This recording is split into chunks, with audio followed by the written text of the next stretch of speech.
Hello, we're back.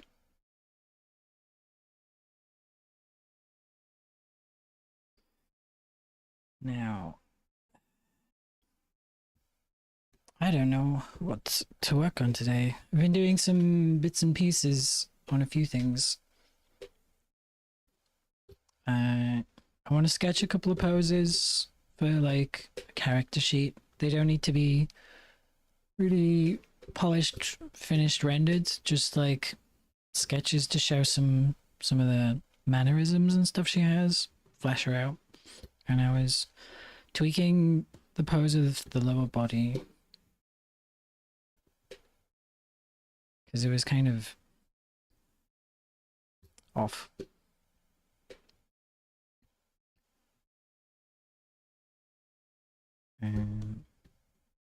Do you still need to do the finished sprite? But maybe it won't take that long actually. I do want it done because once these parts are done, I have all this stuff from the the concept art process ready to split into like 3 sheets, 3 pages, and make like a proper character reference concept art page for my portfolio.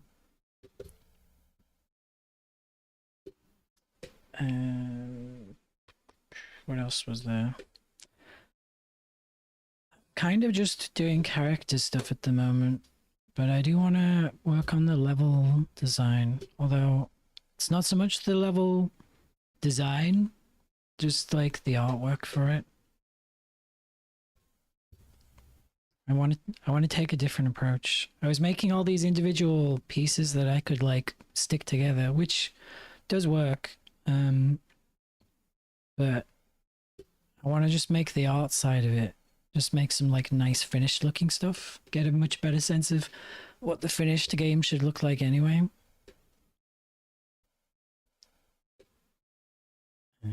And I did do a little more on Thrisser off stream. And just put some really rough colors down. There, but what's that one? That's the old one.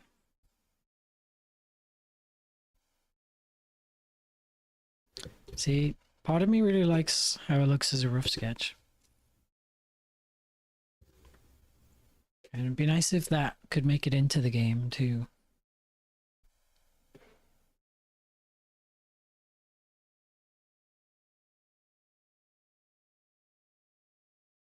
Can we have some music without vocals, please? There we go.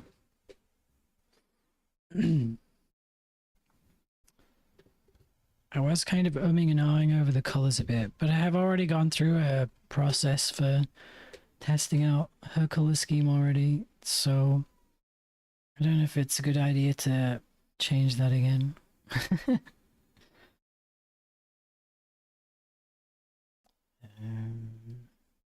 That's all the house layers.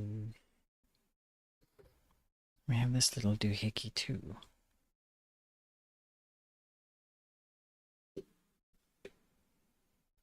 But we also have this one we started working on.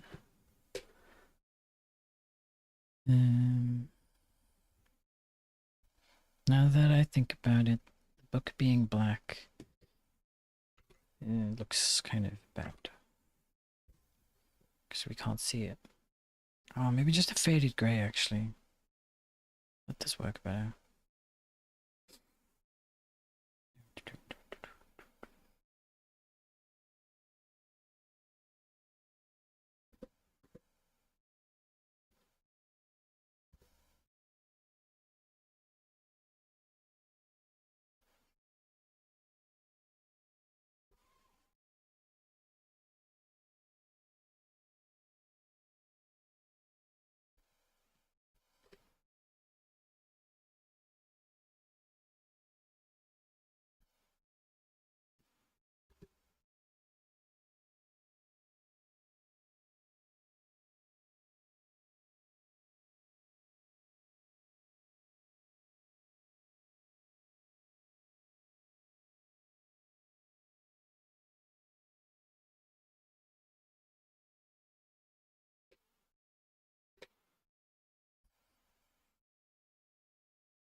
At least having more than one thing to work on means you can kind of chop and change when you get bored. These are...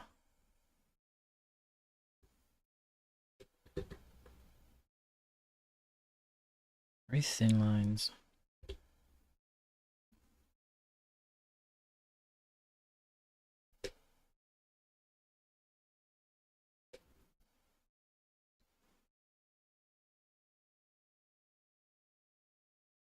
That's fine.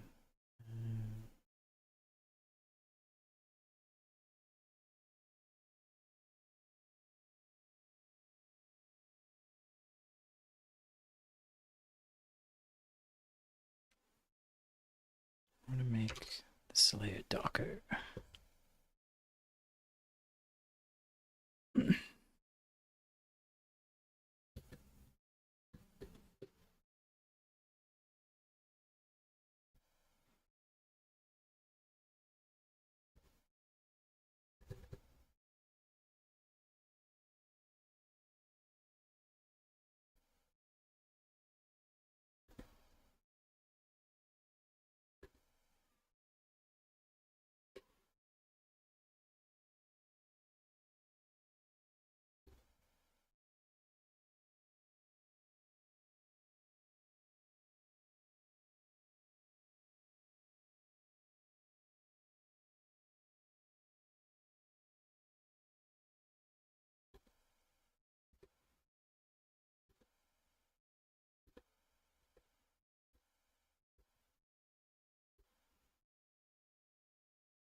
Guess if the light's coming from that side, it would just cover the whole thing, wouldn't it?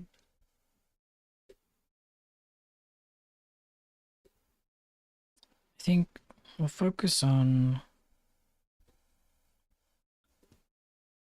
coloring this one in some more today. And then maybe later on we'll either do some sketches or line art for this, or work on this a bit more. It's missing the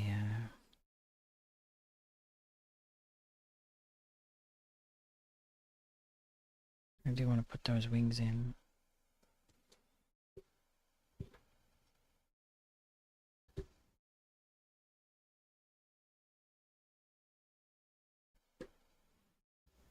It's just kind of bothering me that they're not there.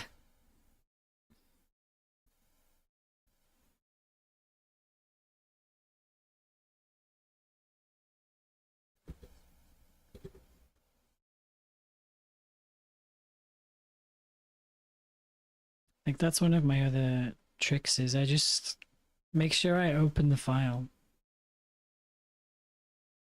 Because I find it hard to ignore once it's there.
Maybe that pink's just a bit strong.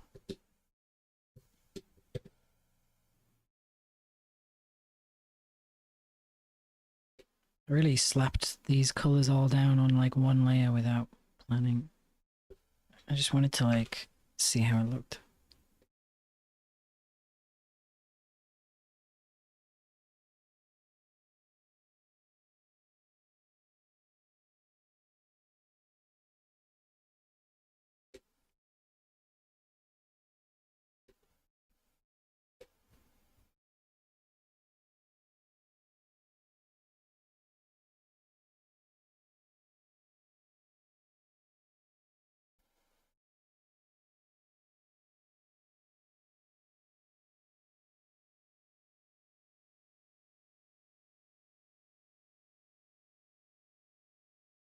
Eight.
Oh yeah, I couldn't get the hand right. Just do a few attempts and improve each time. The approach there.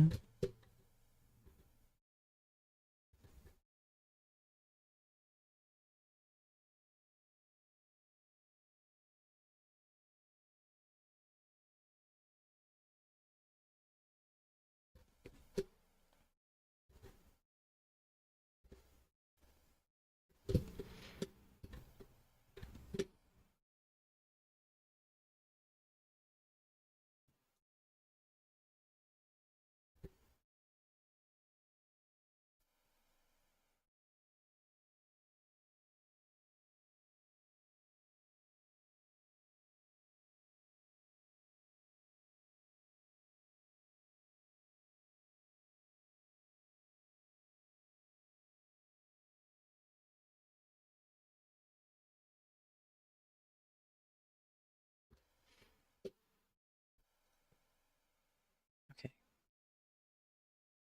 I think this is the one I'm enjoying the most to just play around with, but it's because it's in the early stages.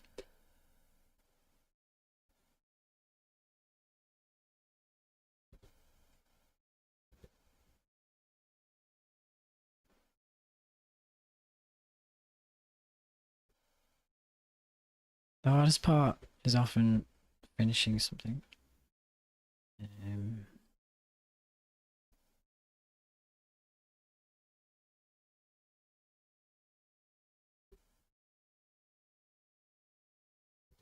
oh, you know what? The pink in the hair shadows is always a good bit.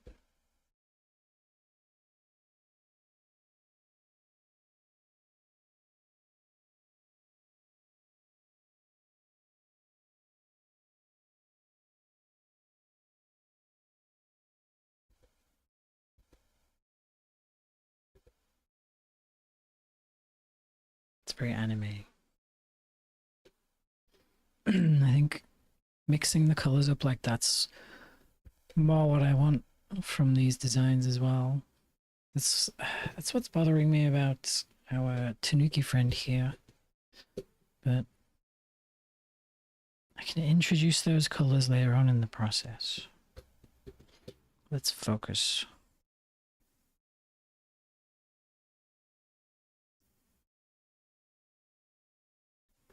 Clean these shadows up.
Hey, Pratham.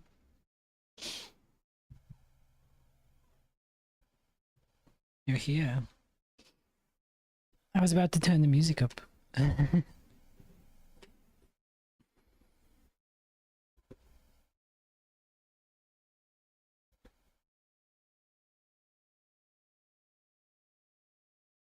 New character? Um, I think we were working on this character last stream. Maybe it was the second half, so you haven't seen them yet.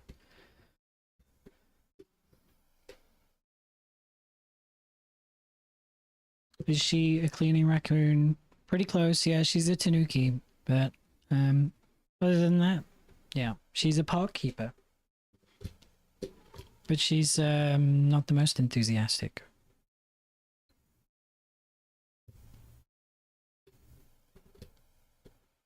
And I'm just cleaning up some shadows right now.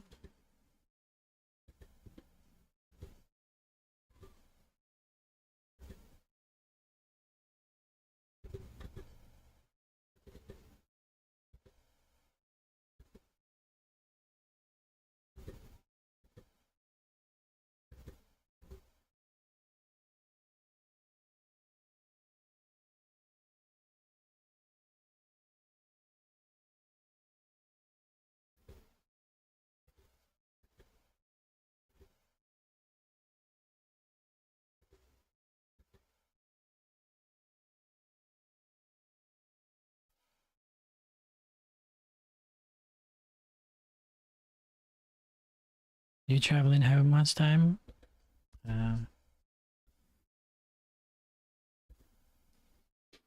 I'll be traveling tomorrow. Take the bike and go visit my parents.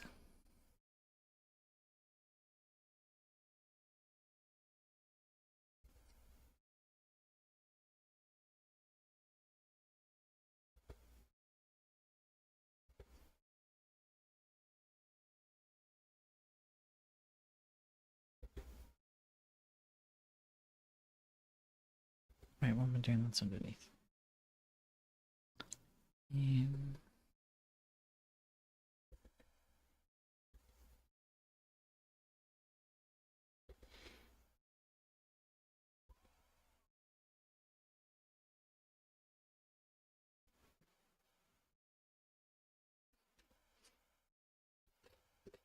That's too cool.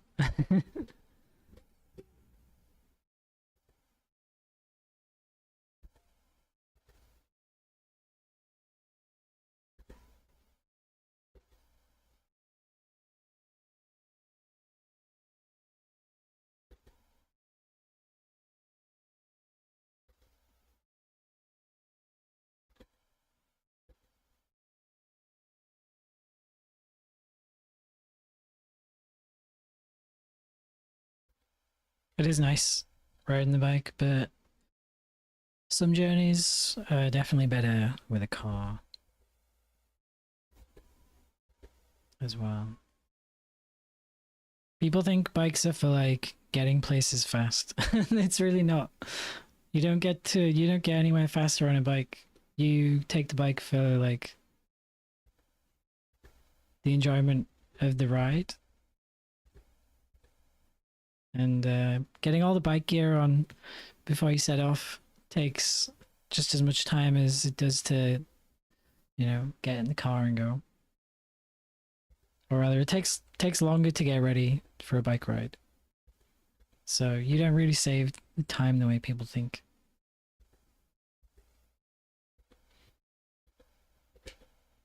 But yeah, I've been riding for quite a few years now. I still like it.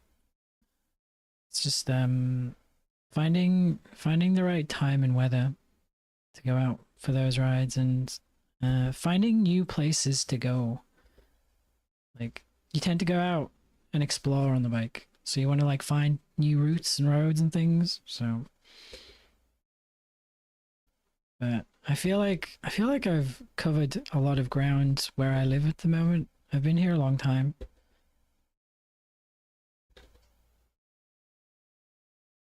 And there's plenty of good roads, but I like finding new ones rather than just going on the old ones. I think I want to move, but that's easier said than done.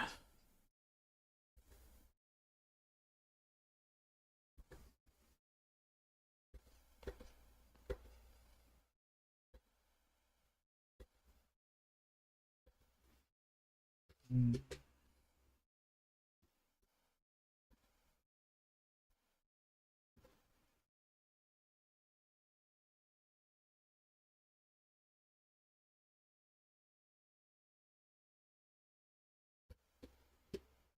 Okay, they look a lot cleaner.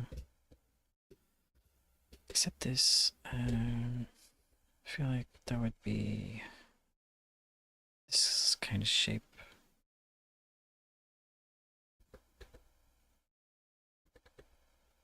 I have a bad habit of like, I'll try and do like all the edges for a shadow. You also have a car? No, I don't have a car. I have just the bike. But every now and then it would be nice to have a car, is what I'm saying. But problem is, there's no point having one if you don't use it often enough. Having a car and using it like twice a year would just be like a big waste of money. So, because you still have to, you know, MOT and insure it and the upkeep and if you don't drive it very often, it tends to get run down instead. But for example, if you have like, if you're traveling somewhere with friends and obviously they don't ride bikes, it's better to be in the car with them together. And if you like, you want to like transport some stuff to someone,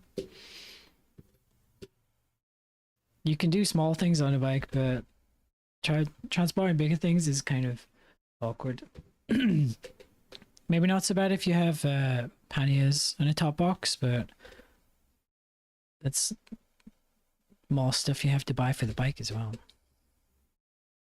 Okay, this neck area is going to bother me, but I think we'll end up painting over that more.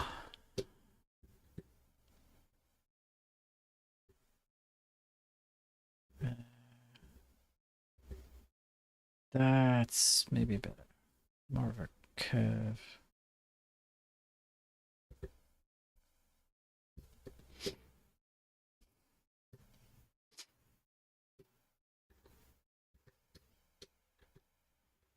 All right, I think those shadows are good. And add the other layer back. What's this one like?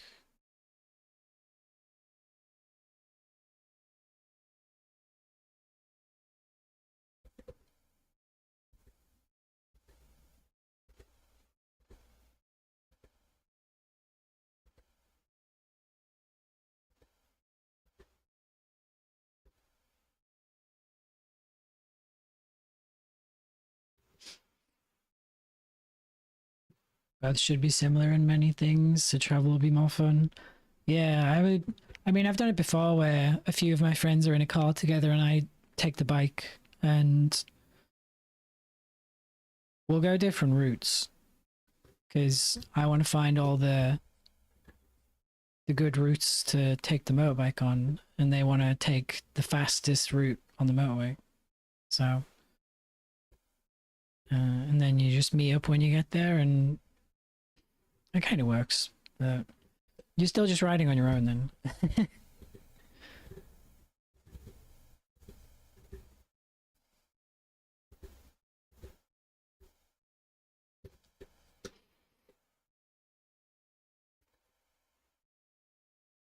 But I have done it before where I get my friends to take some of my luggage with them in the car. So then I can ride on the bike uh, with a lot more freedom.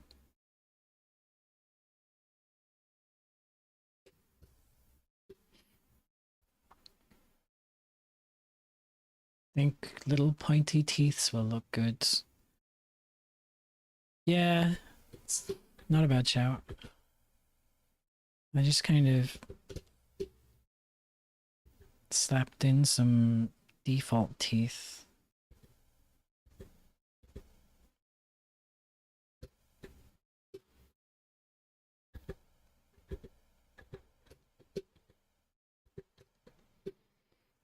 Alright, so we have this shadow layer as well.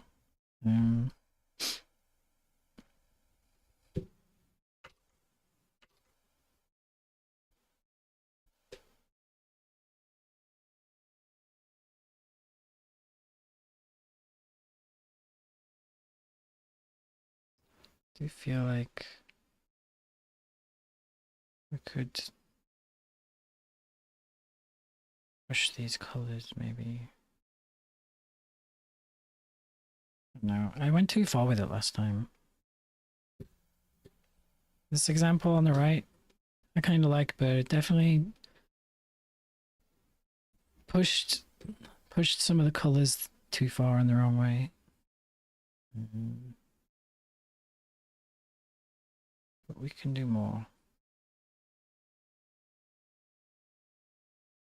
A little saturation and a hue shift.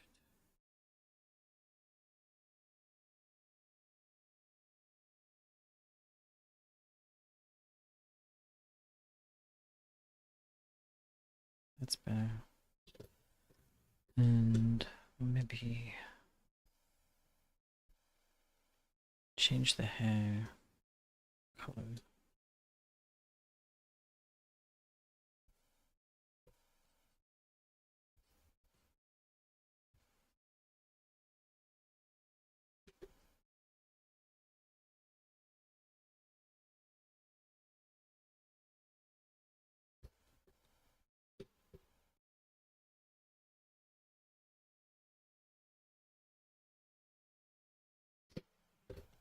Okay, the blue too much.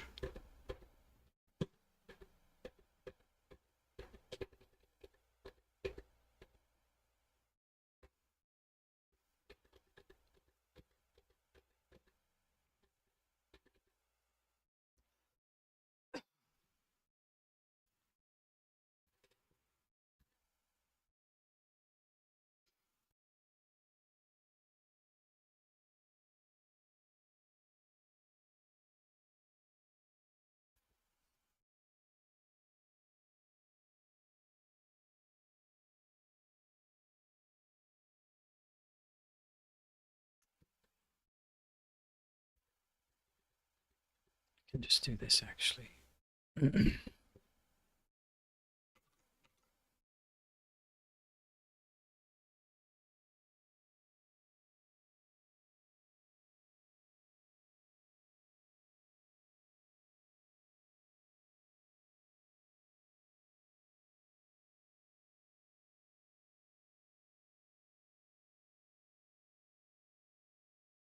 do feel like we should push it more to the blue. I wonder if it's partly a problem with the underlying color.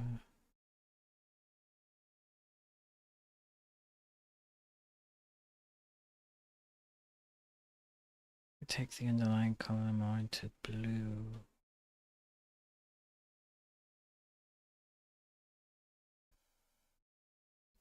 And then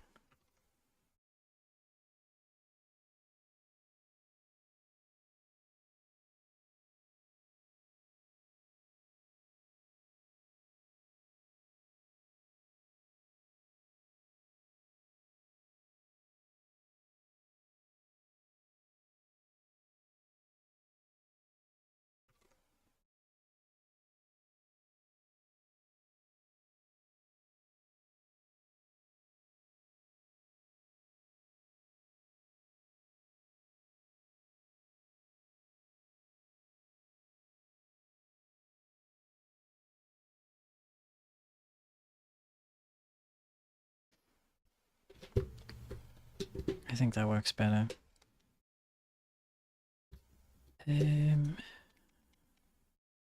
What do I want to do about lines though?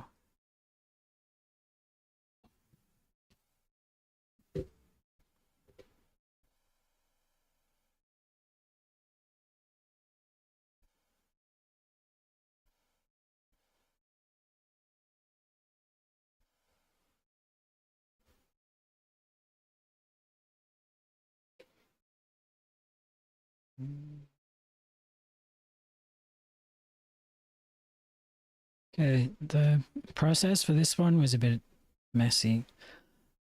So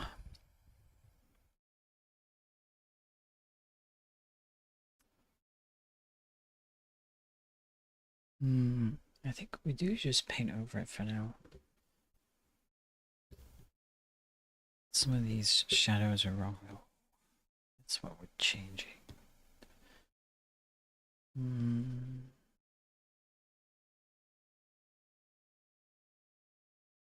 That's better. I knew this yellow would be tricky.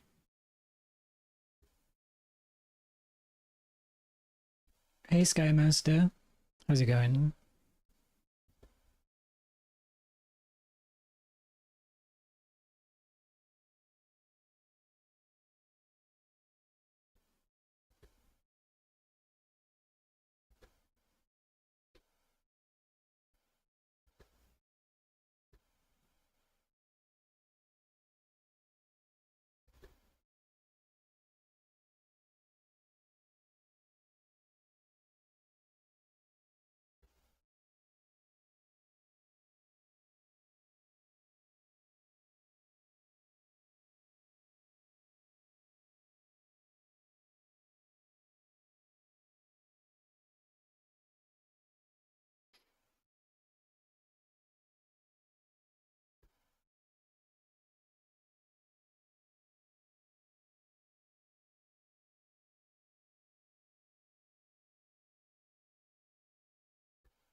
Trying to be more selective with these highlights because I tend to just slap them down everywhere and then regret it. I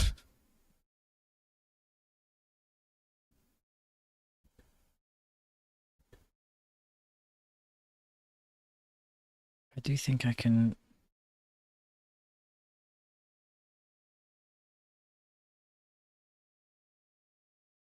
be a bit more haphazard with where I put them on this reflective stuff though.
Um,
I don't know why I'm fussing over the shadows on the eyes here because I'm gonna do those separately anyway.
I'm just trying to blend like a few edges a bit, but I don't want to go too hard on that.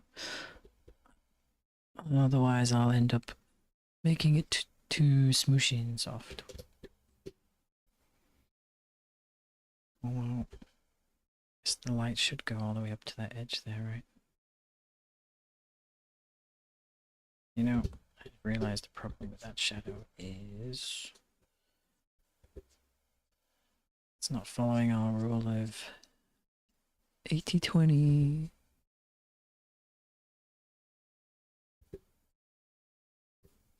If you haven't heard of that one, it's the notion that most things should be in a balance of, at least in art, 80-20 or 70-30. Like, when you put your shadows down, it should be most of it or a small part of it.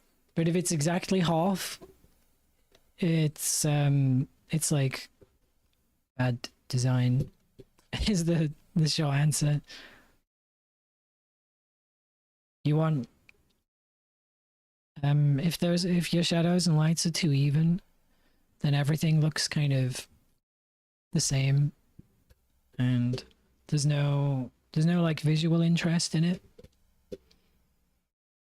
It's a bit like how asymmetry is appealing a lot of the time, and how we balance things like curves and complex versus like simple and straight in like gesture. So I guess you could call it an extension of that. This is the layer one. Now,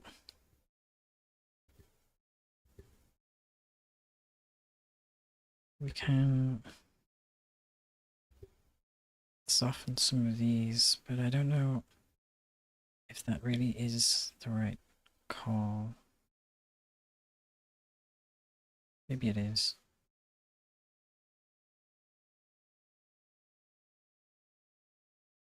Because we have the hard light there.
I've really enjoyed watching your gaming skills.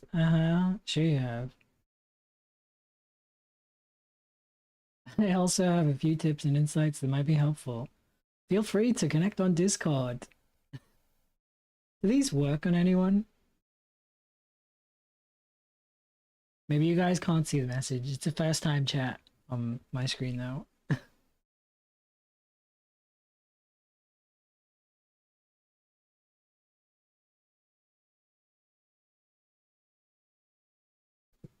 Well, it's gone now. Okay, we'll soften that edge and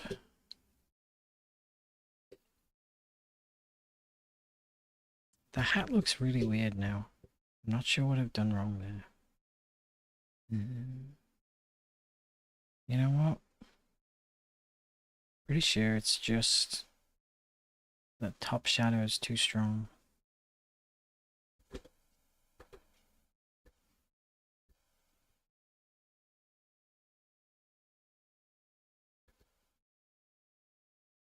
So we'll just ditch it. It's not helping. There's already enough contrast on the hat.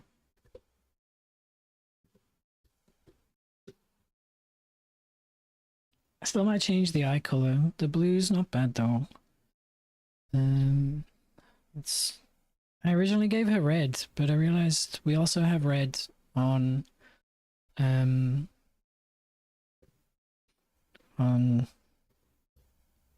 Dr. Lyra.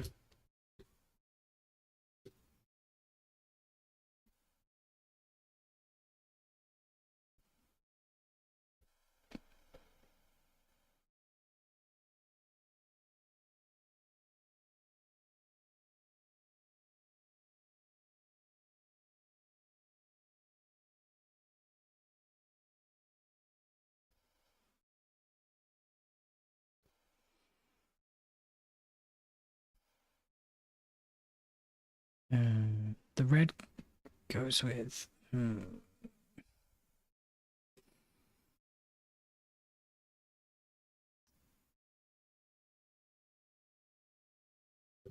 That's a bit we want to mess with.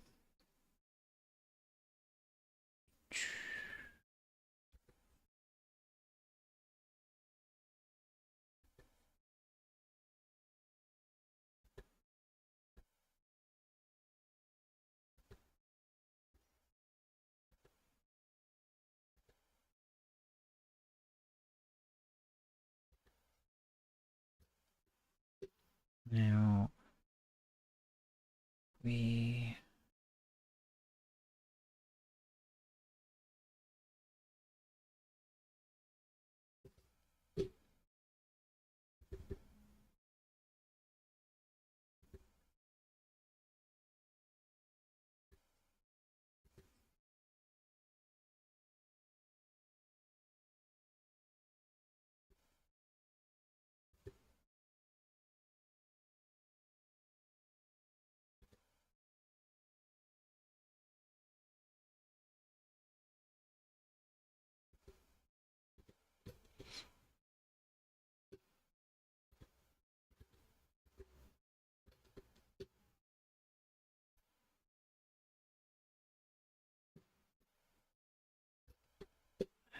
do feel like we should give the rake a color.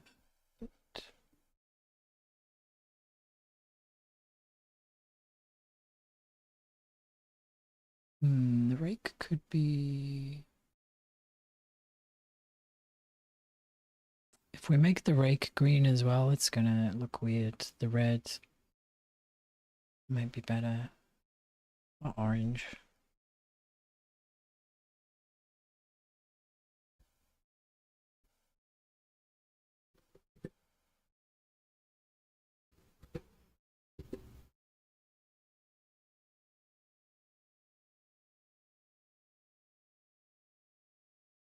And this brush is.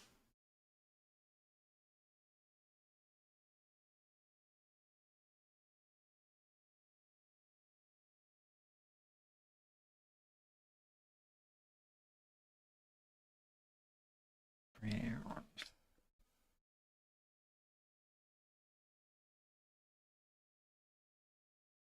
Okay, hello, pal. You don't know why you're the only one? Yeah, I mean, I've been asking myself that for a long time. Why there's no one here? There's a few people watching through stream as well. I do dual streaming, so some of them are on there too, but I can see all your messages. Let's see, this is not the brown I was after.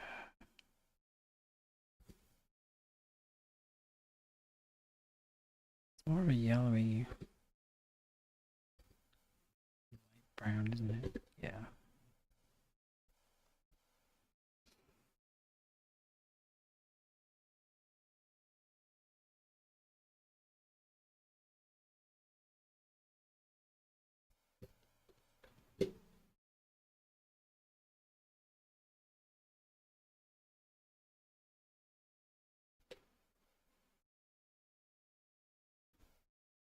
You back again, Pradam?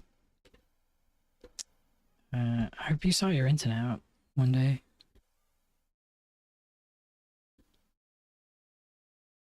Have you drawn horror stuff? I wouldn't go as far as horror, but I do like drawing monster girls, monster characters, and some of those have been a bit more suggestive or graphic. It's like trying to do a mixture of cute and creepy, and like, yeah.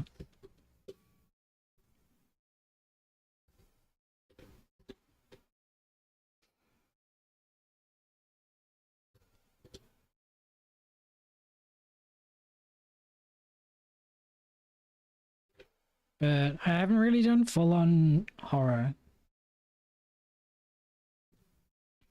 It interests me though.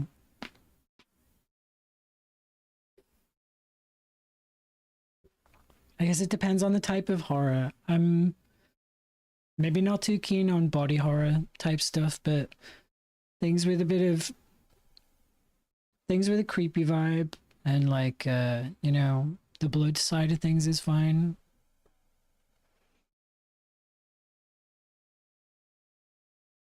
You got some good ones.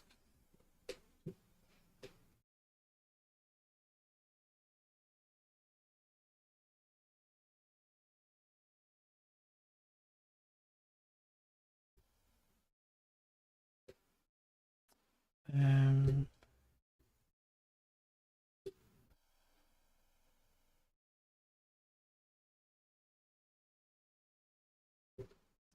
I made the bristles on the brush black, but I'm not sure if that's the right call anymore. Uh, they're often red. Like a... We do that red.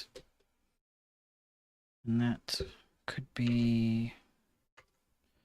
Maybe the rake would be a...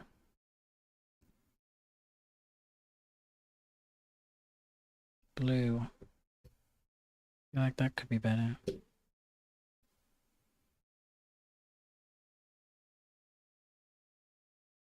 You're off now, Pradam. Thanks for hanging out. Hope your internet sorts itself out.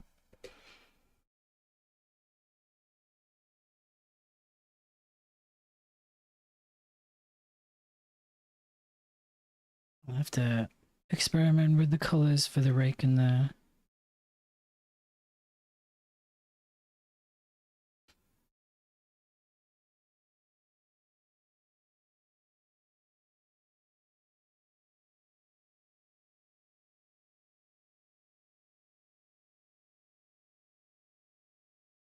I'm gonna leave those lines there. No.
you have less anime, more horror.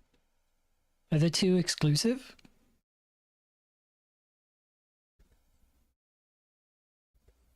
I follow some artists who do anime style art, but it's horror stuff and it's very cool. Not that anyone has to do that, just curious.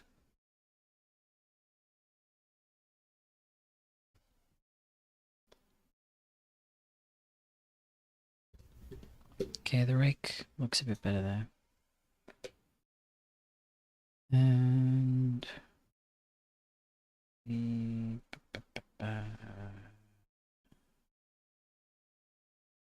oh, it's just the lines there. I see.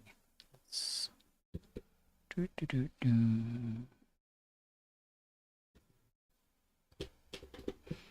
There we go.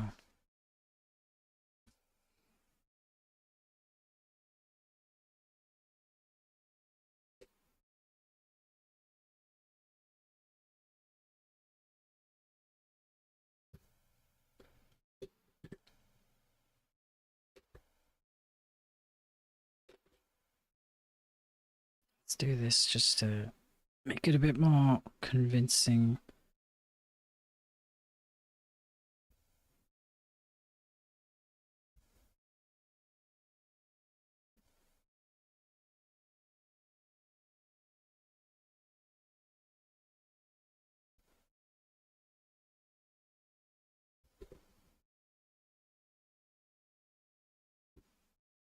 There you go.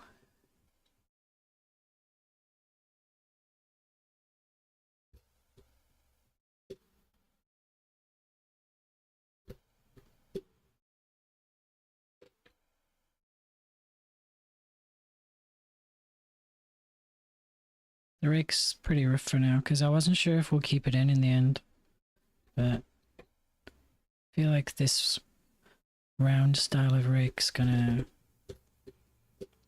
work. Okay, maybe. I was just finding the right position on her back to put it.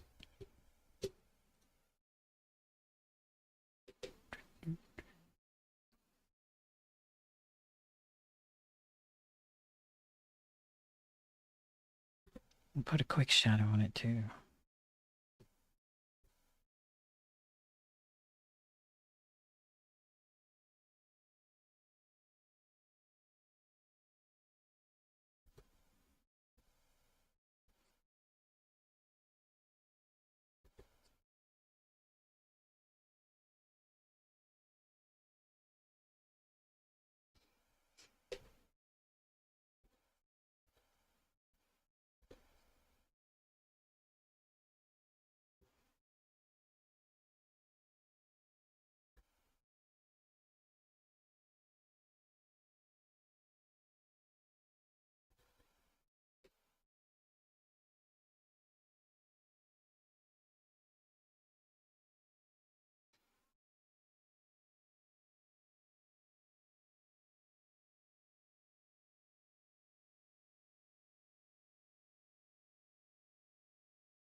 Okay.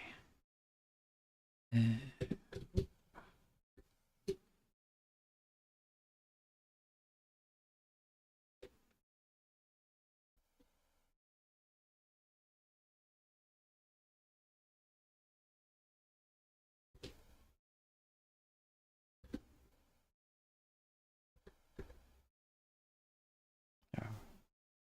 It's the lines there. There we go.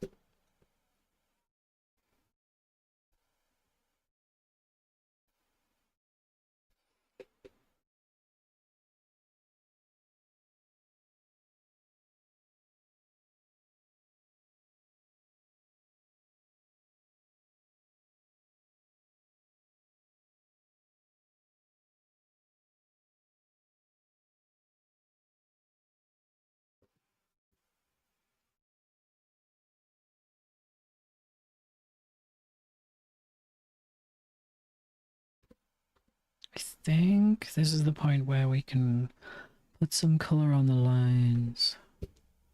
Although we maybe don't need it much. I didn't use the hardest brush in the world for that.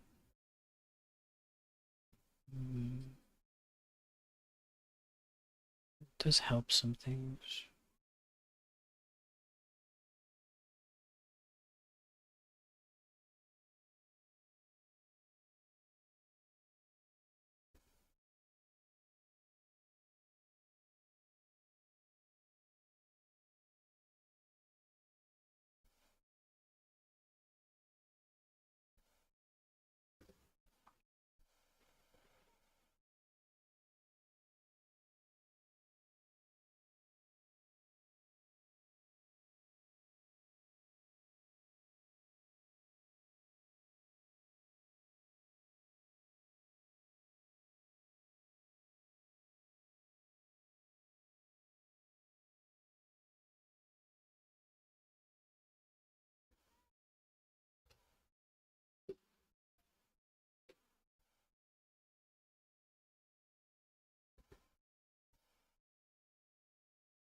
I used to be really obsessed with colored line art, and I think I've come around to black ink lines again.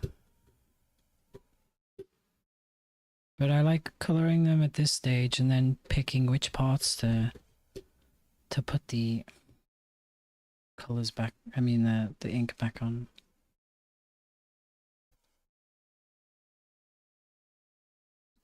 Or especially making the internal lines colored.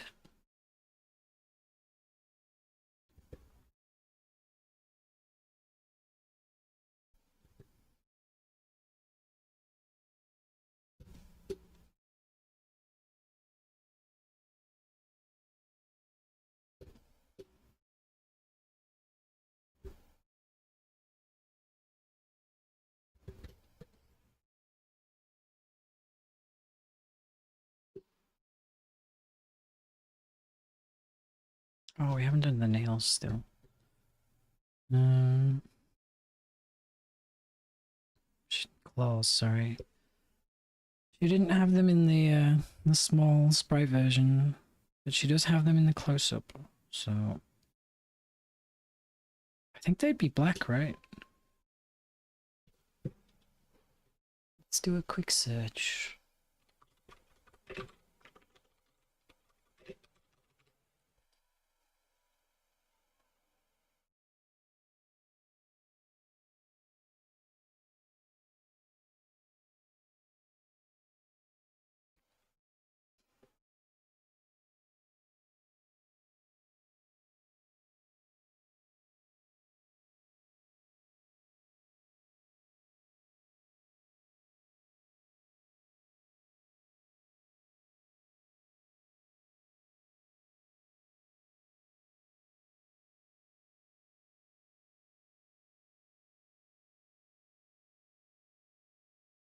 Yeah, I think they'd be black, right? Okay.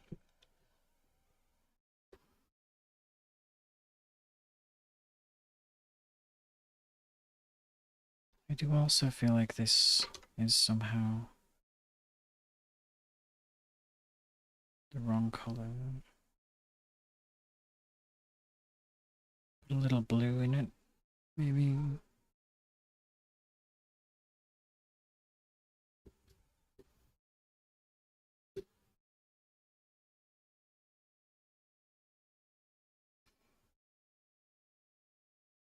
I think it's because both the hands are in shadow.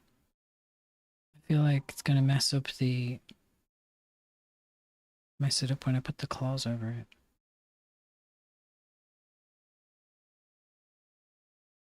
I do like moving away from plain old brown though.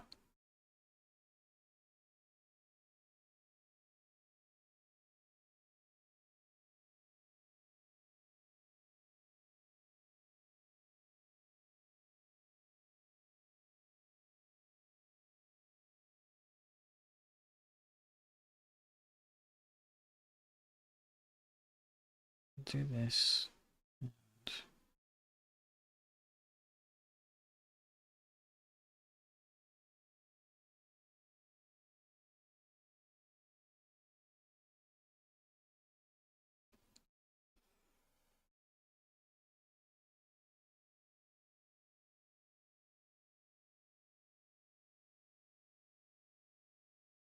No, we won't.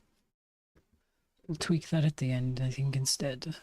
But yeah, we want some black claws. Do, do.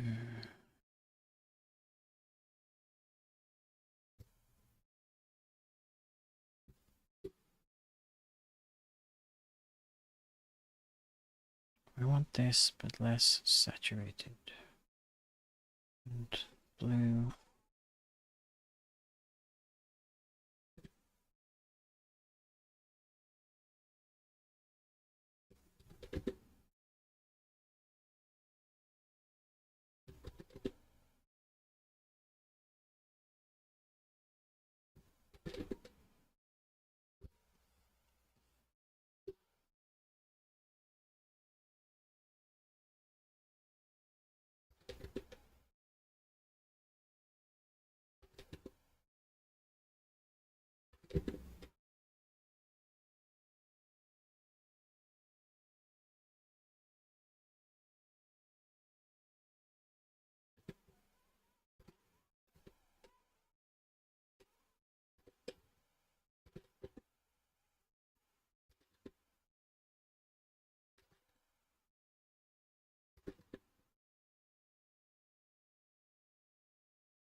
Airbrush definitely doesn't help much with the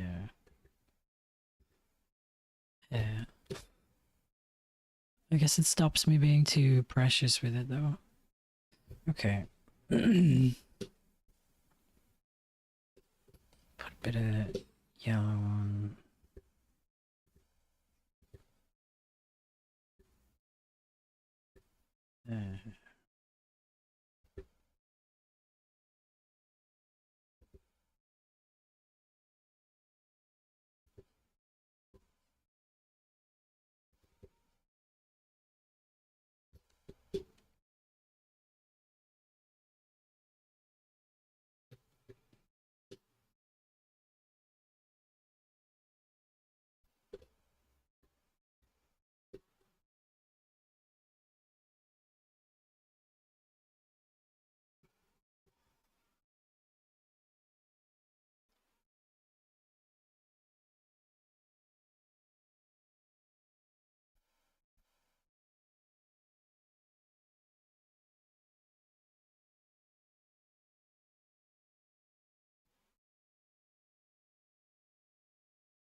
I don't know what happened yesterday, but I woke up with a really sore neck today.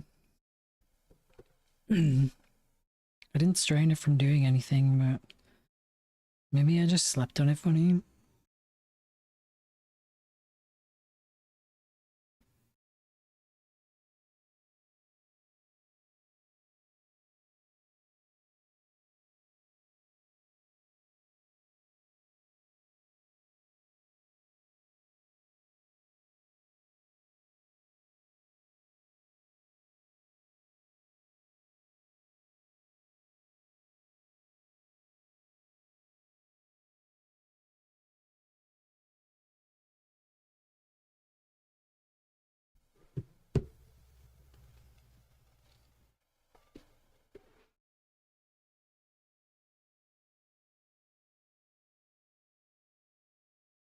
Forgot I turned the music up.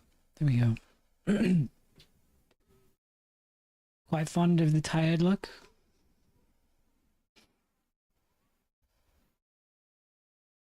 I guess. I mean, Dr. Lyra is anything but tired looking, but I like putting more expression in the eyes instead of just like pretty. And putting like bags and eyes like marks around and giving them exasperated expressions and things is way more interesting than just, you know, neutral pretty girl face or eyes closed so you don't even have to draw the eyes. I think so. I want to start painting over some of this, but I'm kind of indecisive on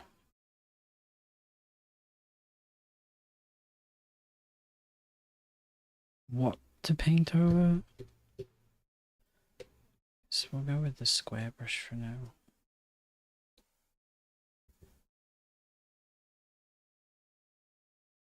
It's that point where I'm happy with what I've got so far, and painting over it feels like I'm going to undo a lot.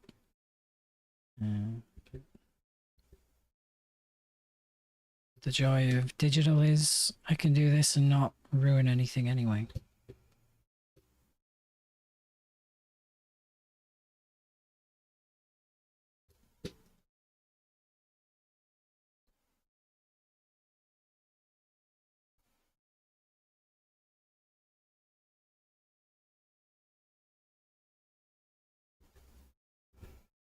I just don't want to do what I usually do, which is like overwork it.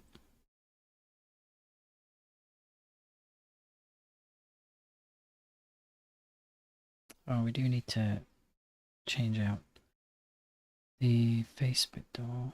Let's see.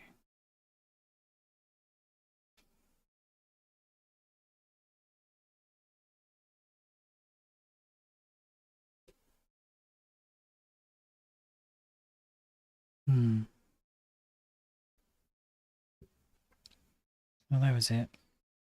Still need to check about the eye color.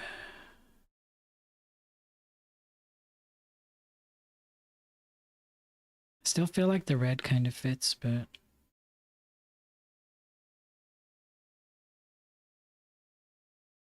green's too similar to her outfit. But it could be more of a teal or something, or a coral maybe. Well, no, coral's orange.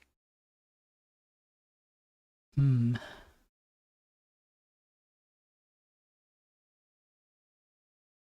Maybe it's just too saturated. Give her a pale, dull look.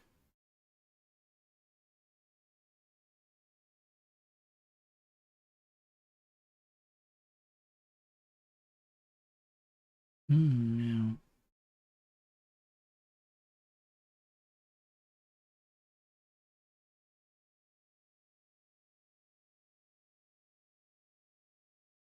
I think that actually works.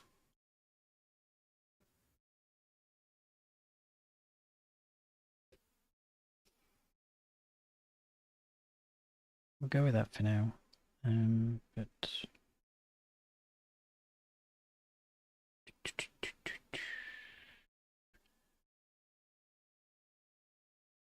I usually have the face stuff separate with its own set of shadows and things.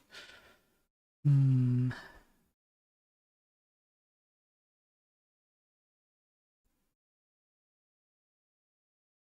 Somebody mentioned fangs as well. It's I don't want to forget that.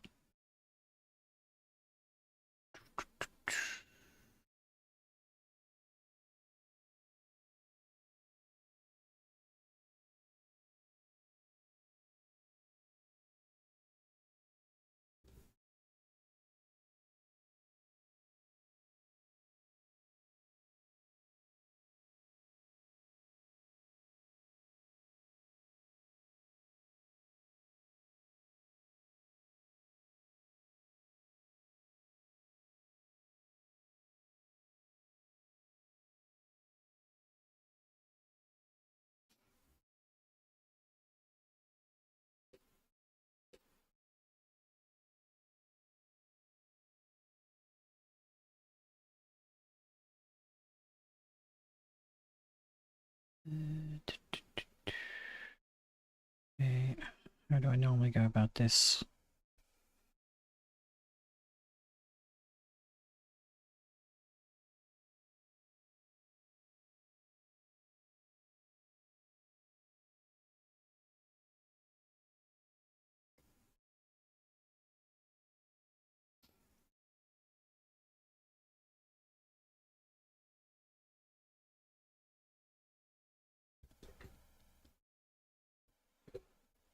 Maybe we just do this.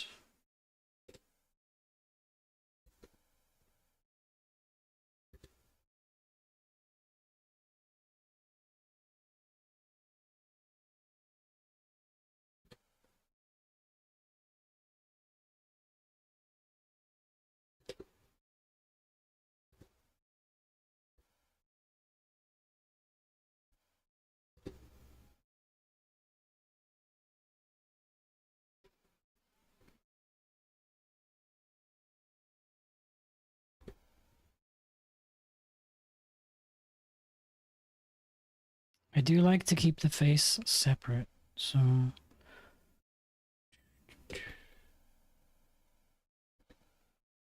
do that.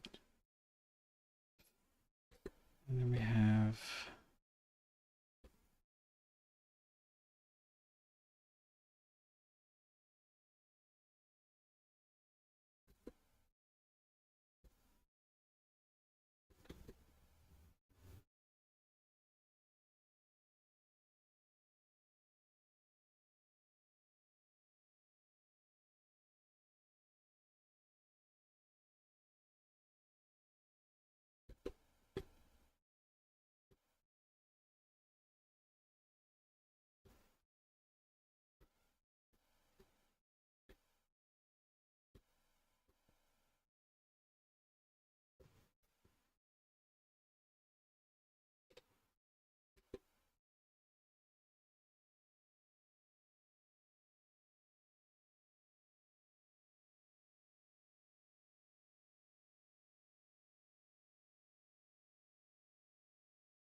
Oh, I see something I've done here.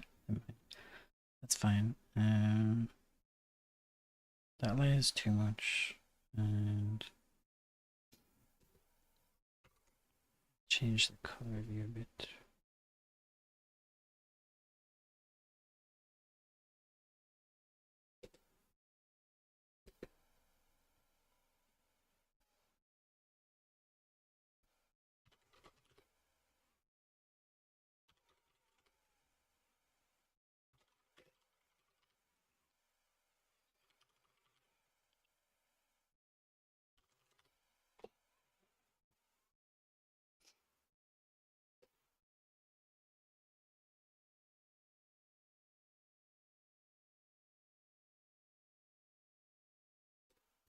They don't do anything.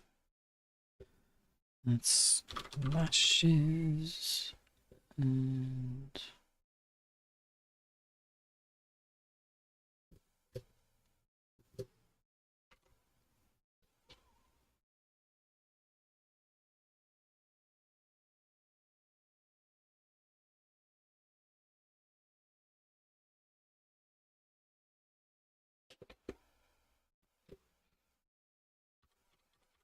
pupils.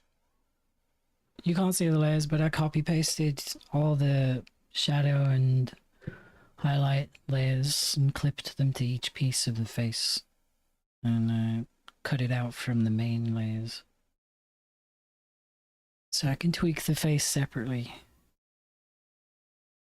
Now,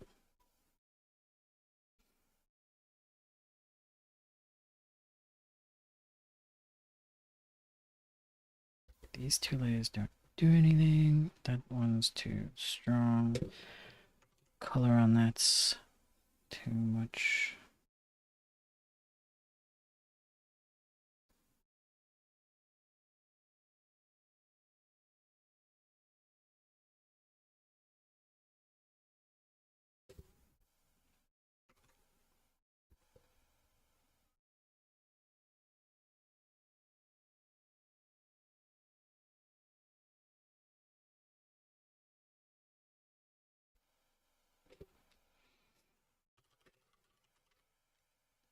Okay.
I normally put like the shine, the white shine on for the pupils, but I feel like that's gonna mess up the design of this face now.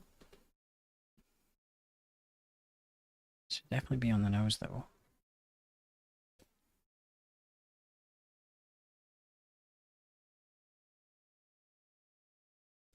I feel like the nose is also too brown. It should be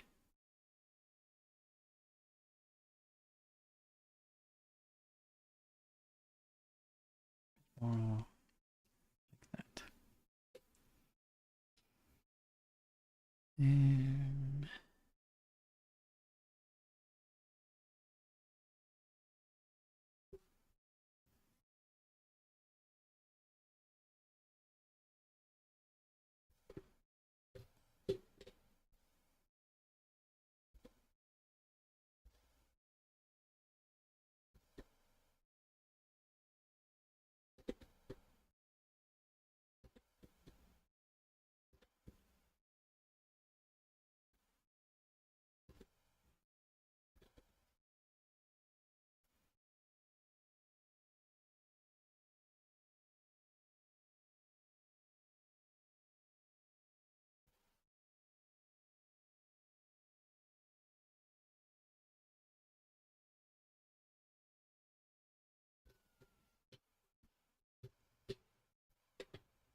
Maybe I will still put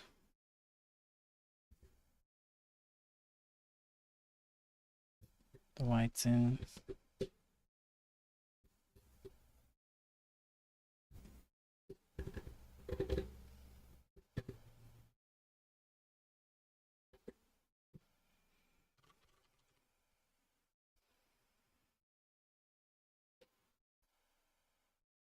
Right, paint over time. Which brush did I use on the last one?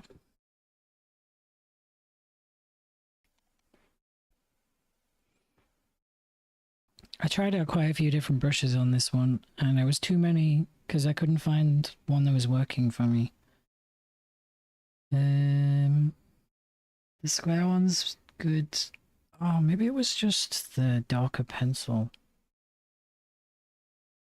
Well, this dense to light watercolor. Yeah, that one might be it. We'll give that a go.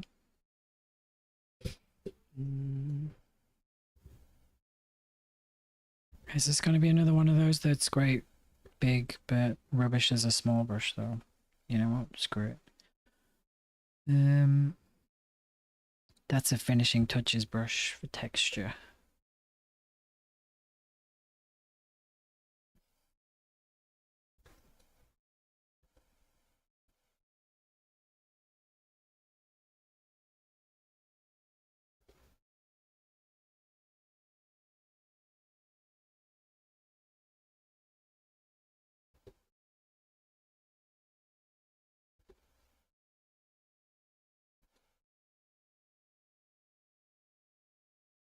This brush is also not working.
10.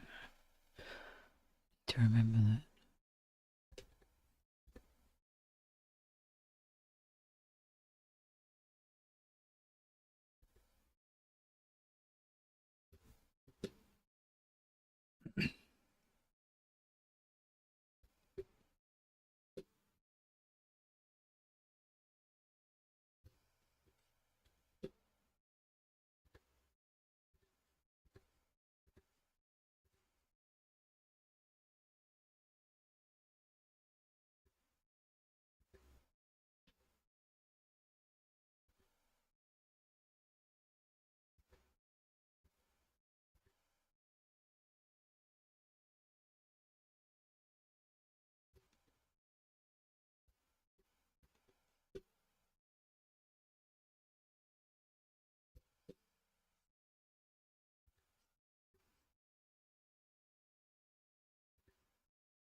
I don't want to ink too much of the internal lines, but it seems like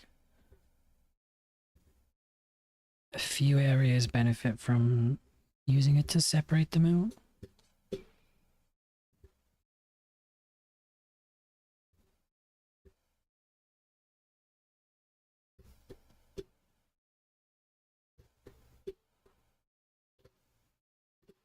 I definitely need to render out the hair some more before I do any more lines on it though, because I'll probably change some of those parts.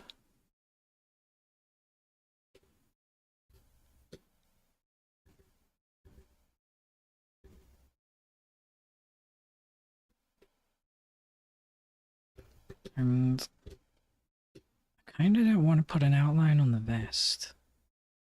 Sorry, the gilet.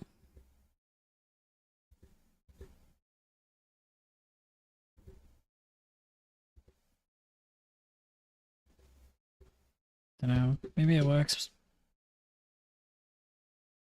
I can always delete that bit.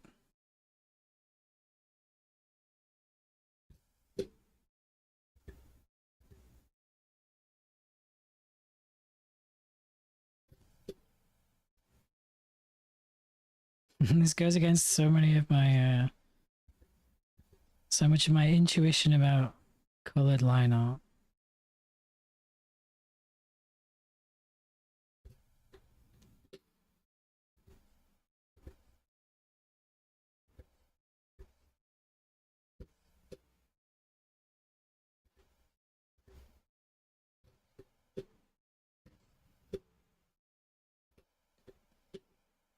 Just give it some punch though. I'm glad I used the mechanical pencil for the main line art beforehand though, because it's kept the line art light without me having to do tons of adjustments over it.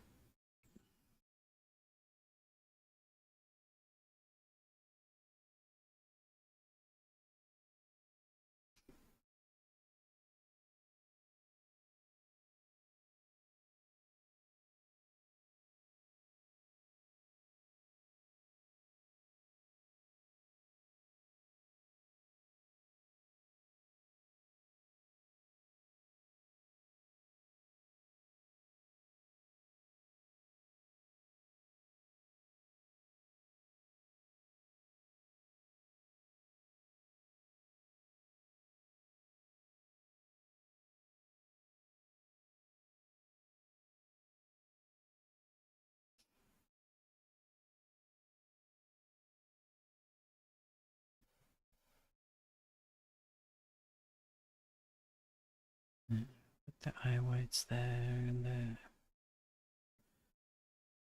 Kind of like gradient map colors over the top. Maybe we will keep that. Let's fix up a few more things first.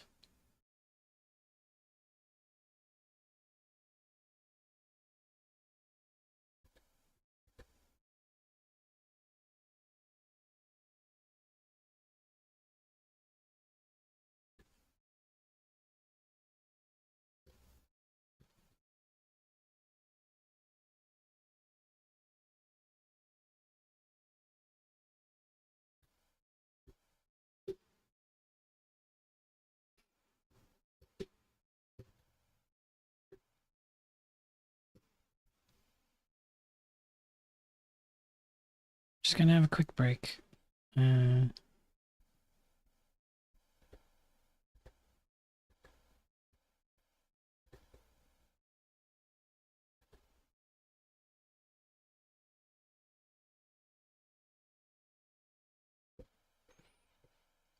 I need a bit of a stretch and move around before I turn into a statue.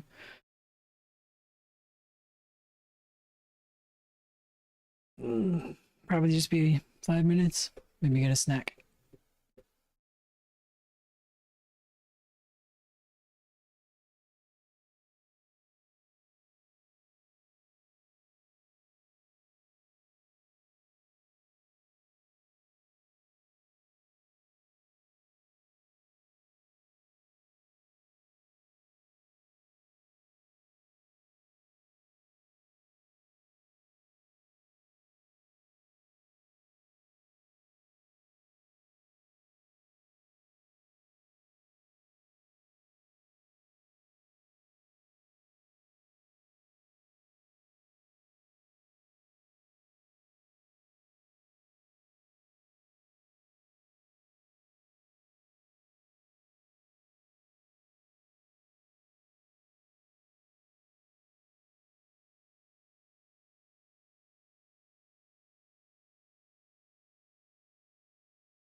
Hey, Supple Panda. I'm back.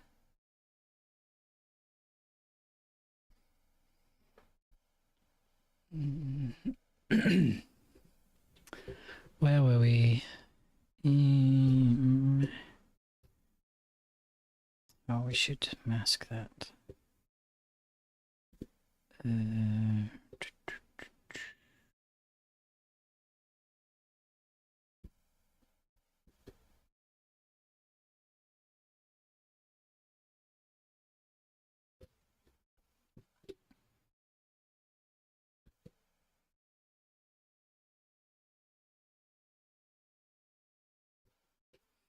Welcome back, thank you. I needed a little stretch and walk around.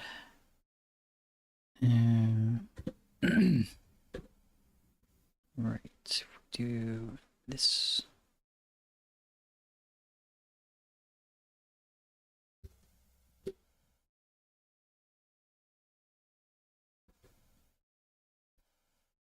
Looking great so far, thank you.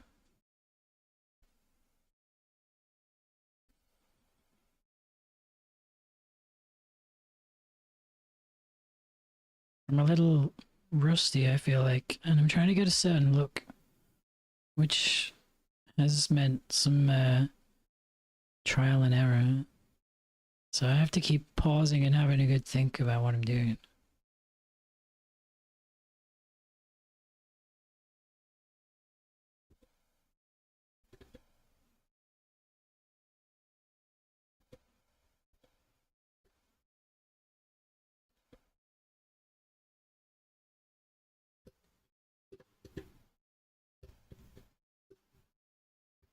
We we finished this one last time. Oh, you like the scrolling art too? Thank you. Wow, some of those are pretty old now, actually. I do still like them though. I'll have to finish a few more things and update it. Yeah, we tried a few different things out with this one and a few different brushes, and I'm trying to lock in exactly which brushes worked and didn't work and why. I really want to work on this one. I don't know, I've grown really fond of this character. But I do love our Tanuki park keeper though. I think Dozumai was the name I went with.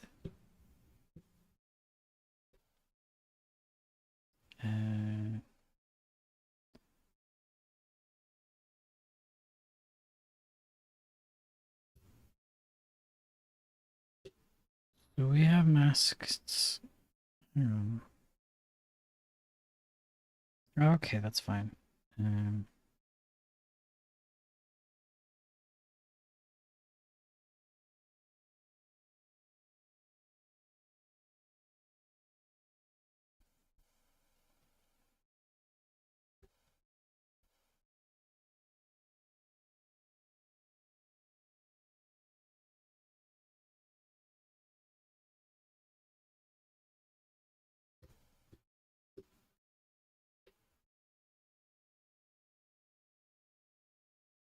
Are these OCs? These ones are, yeah. I've been working on a game project, and these are like NPCs and stuff that'll be in the game. So we have I need to finish the proper colors for the sprite. But this is Dr. Vaughn, who's definitely not evil in any way. And this is Dozumai, the park keeper, who is kind of lazy and tired. And we have Thrissa, who is kind of like the healing type character. They introduce you to these healing platform things, healing kiosks, and this is the base sprite designed for them.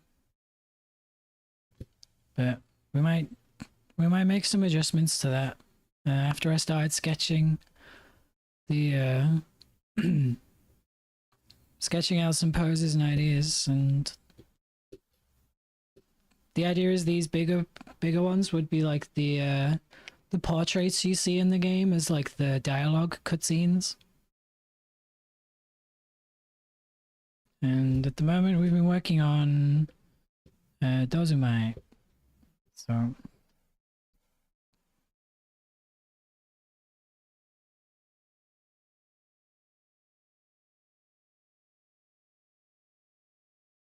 she looks like an angel. She does, doesn't she? She's just misunderstood.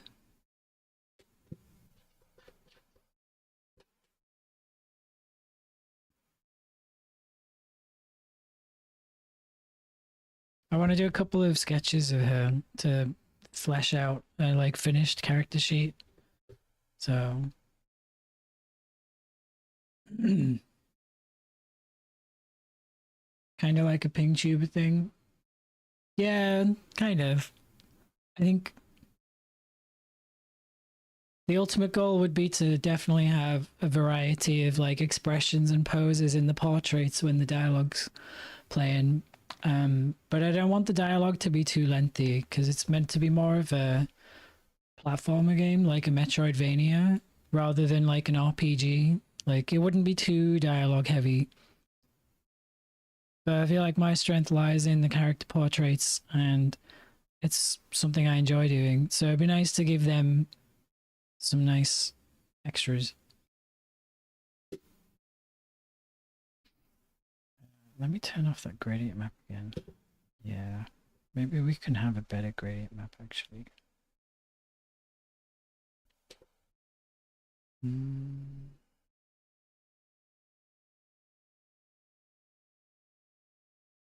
The overlay is good too.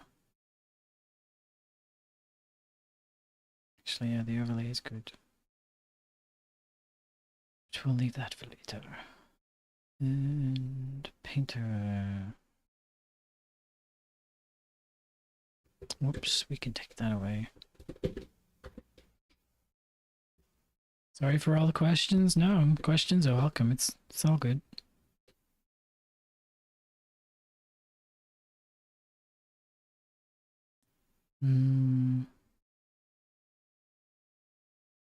Dr. Vaughn's. I keep looking back at this one to kind of check how I did some things, because I want them to match. It's mostly hard brush stuff, but need to just make better shapes, I believe. So let's do that.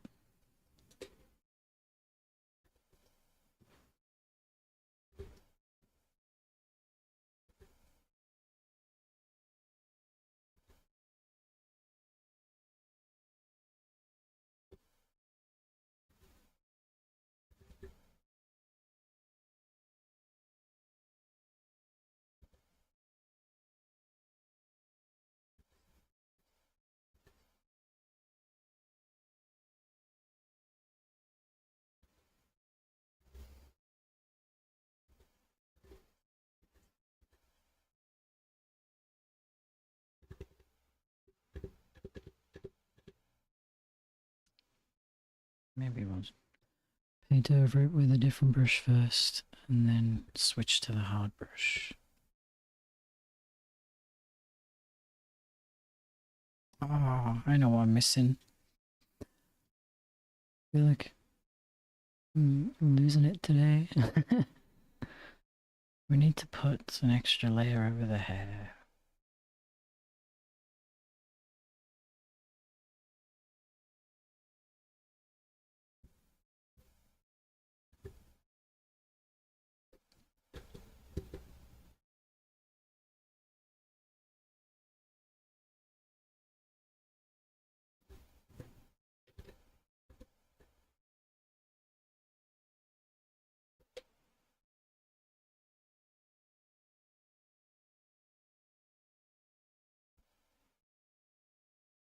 Did you recolor bits of your line art? Yeah, I have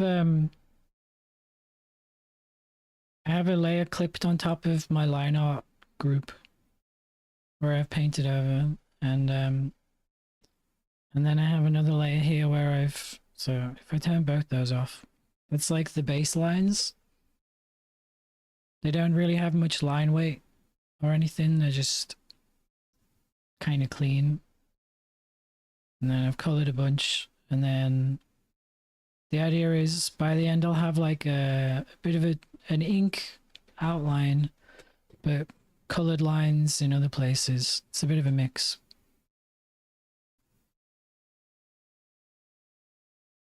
And painting over the top of stuff.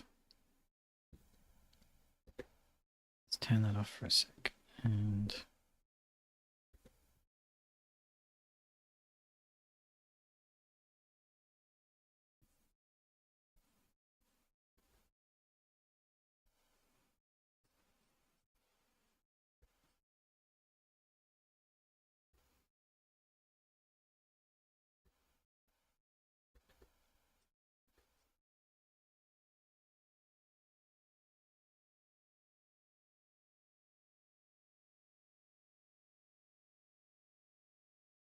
hey, random user. Hello, am I late?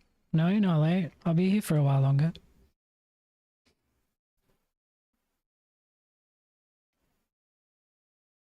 You want to try something similar, but you don't get past the sketching stage? Yeah. If you're not used to finishing pieces, it's a good thing to practice. Even if you're not happy with the end result, seeing it through to the end will like make a big difference. You'll like pick up a lot. That's been my mantra anyway. So I'll finish a piece and I'll know what I did wrong, but it's like too much to go back and change all because you'd have to redo it all. So but yeah, this process isn't for everyone either. My process keeps changing over time, and I mix and match different methods I see from other people. But I've grown more fond of painting over the top of things rather than some people will do a very, very polished line art layer, and that'll be it. That's the line art, it's done. But I always feel like there's plenty of things I want to change after I've done the line art. It's like too restrictive.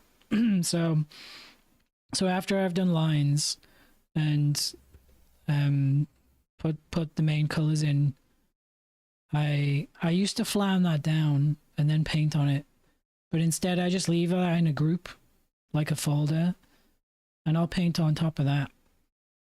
And then I might flatten things down later on and separate some pieces out and paint over. I just try not to be too precious with it. What do I usually like to draw?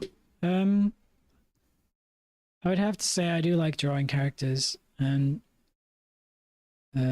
for a few years I was really focused on doing fan art, which I used to avoid doing fan art for years because I wanted to work on my own ideas. But then I spent a few years doing fan art for the most part and a couple of OCs. And the fan art was I got really into doing the fan art in the end because I was quite busy with full-time work, and doing fan art kind of removes a few of the things the choices you need to make, which made things easier. So I would figure out the composition and the lighting and like set the scene, but I didn't have to worry too much about figuring out what the character looked like or what clothes the character was wearing. So it made it a lot more approachable because going from 0 to 100 is really hard. Right, we need to fix up some of these colors now I've done that.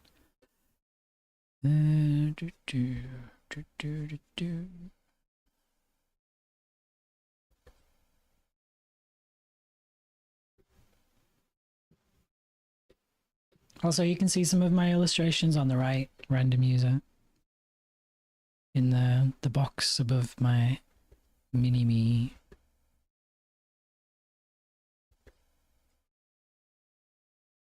Or you could check my socials if you want to see more too. Shameless plug. So I think we maybe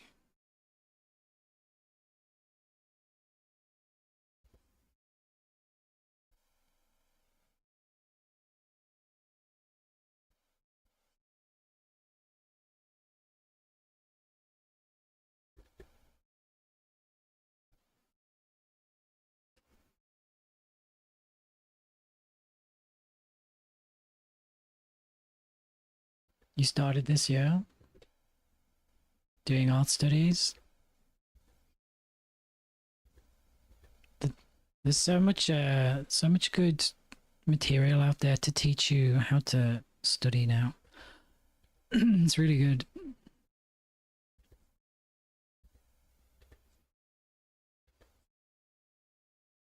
When I was first learning, there wasn't really any like tutorials much anywhere.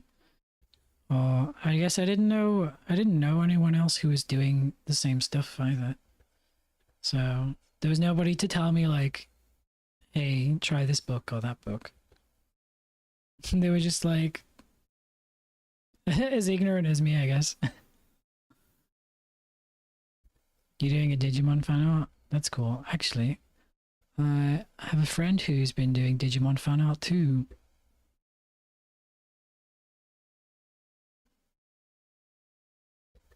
It's a pretty popular topic.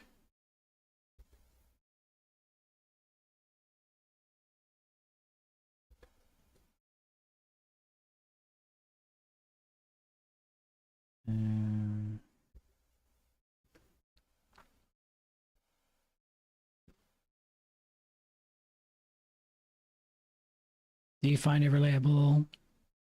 Whenever you create a new character, you just add a lot of trauma to them. You know, I totally get adding the trauma to the characters, but for some reason, it's not my go-to.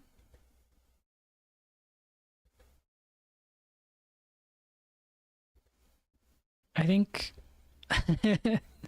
Okay, this might sound dark. I think I have enough trauma that I want my characters to be happy.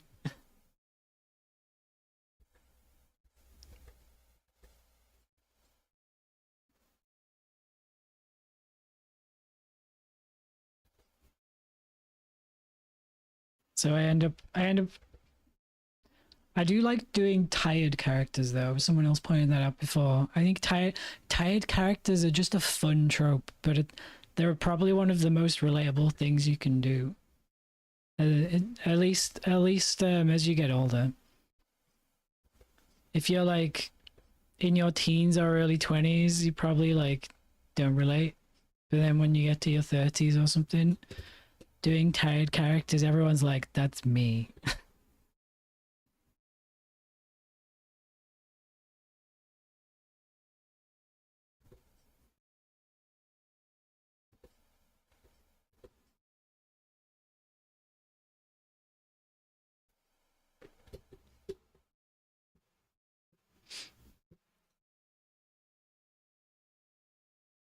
I think my Chrono sees like these characters you see me working on today. They're not so much of like randomly generated ones that I want to be like besties with or anything. They're like they all have a purpose. So I've tried to, rather than just put the first thing I like into them, I've tried to make them like fit some kind of idea or like a theme.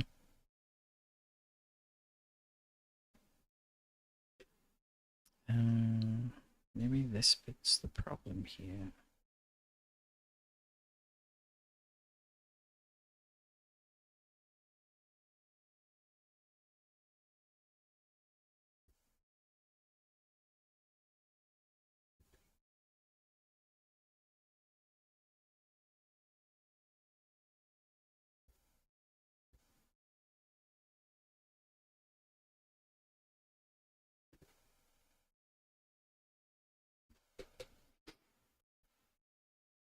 My I do have a mascot character, Nudie-chan.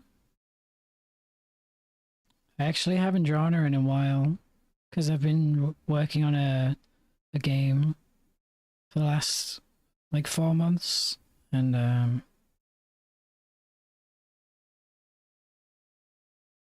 haven't been streaming lately. Although I'm back on track with it. Uh,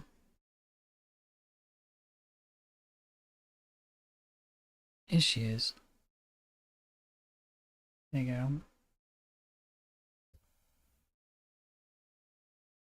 This is Nudie-chan. She's kind of like a space explorer. She's also the character on my animated intro video.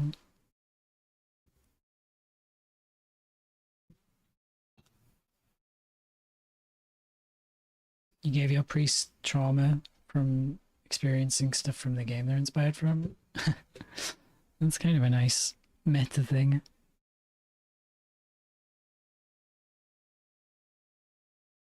Um, Monster Girls is definitely my main vibe. Uh,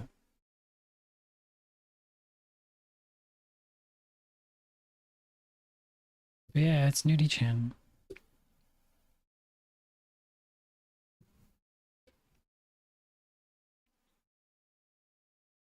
It was either last year or the year before. Maybe it was the year before. I had a goal of doing.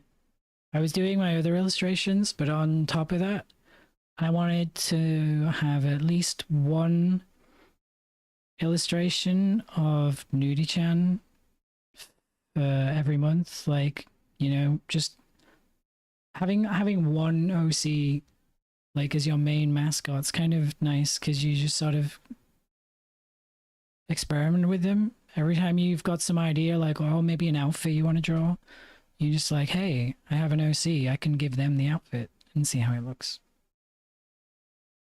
Okay, it was the year before. I did draw Nudie-chan a bit last year.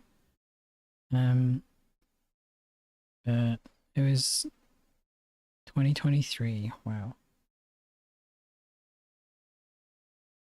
There you go. So there's one for each month, and you can see that they're kind of in different styles. Some of them and some of them I've given her like a theme, like a monster theme, or like a recolor. So I was definitely trying stuff out.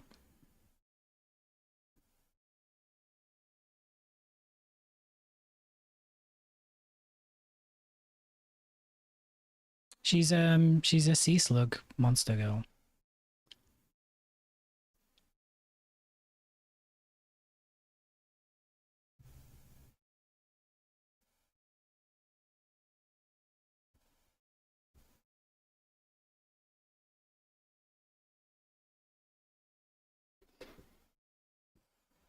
I was meaning to redo number 11, but I kind of lost track of what I was doing with that.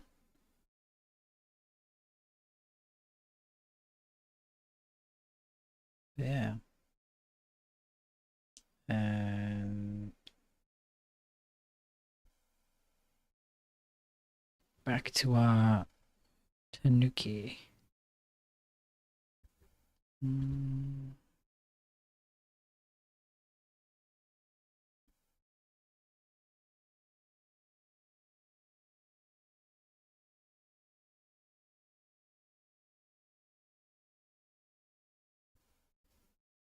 You're just bored? May start working on the reference sheet. I find reference sheets the hardest thing to work on because I just want to keep it loose, and I feel like my reference sheets come out kind of boring. Um, they're like a necessary evil.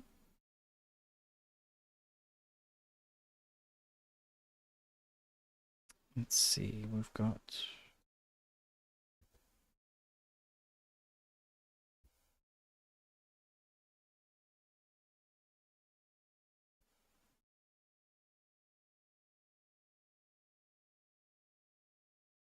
Do you feel like there's too much light on this side? Actually, we don't have a gradient map, do we?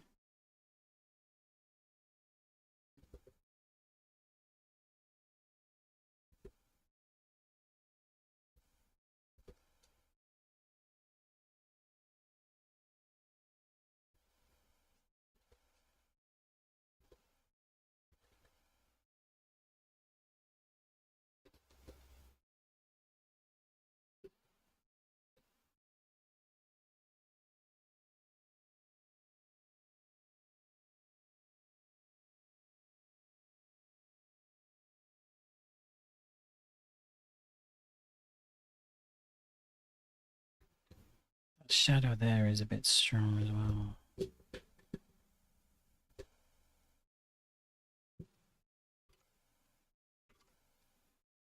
Let's lighten that up a bit.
Um,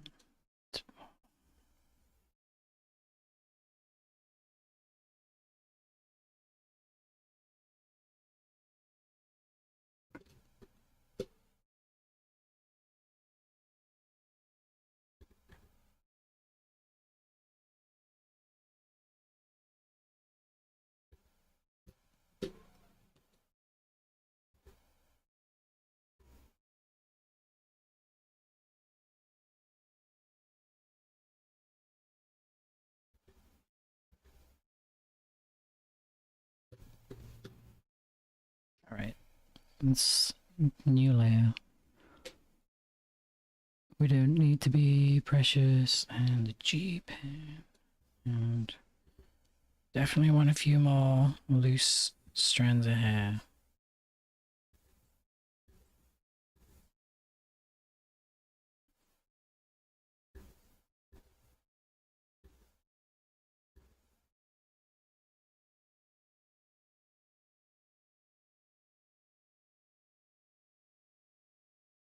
This one in particular is bothering me a lot.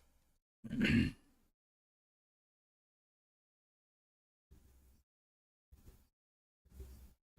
think it's the shape. Needs more of a curve. Yeah.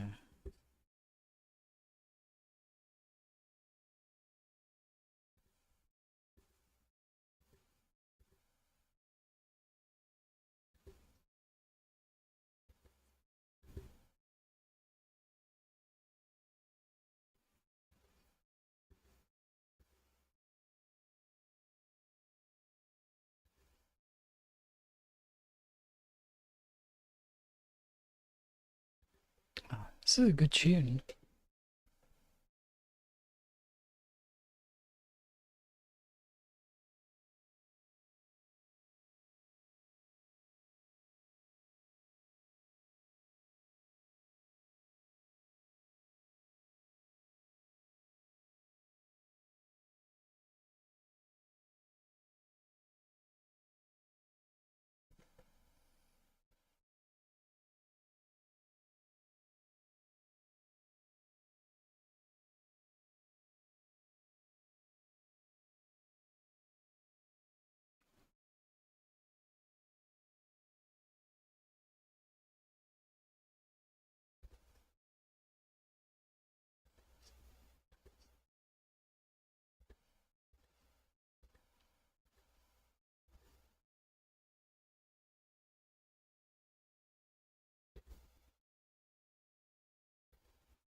I do love drawing messy hair.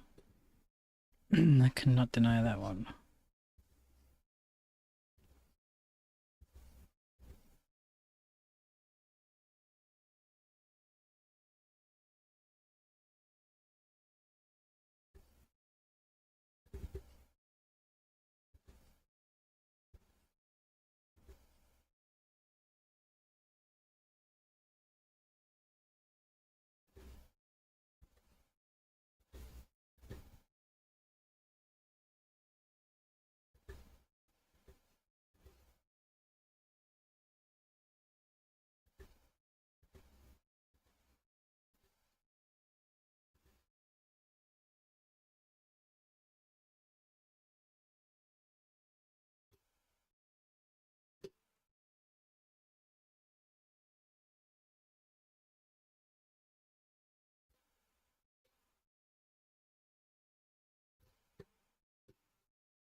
Oh yeah, that's better.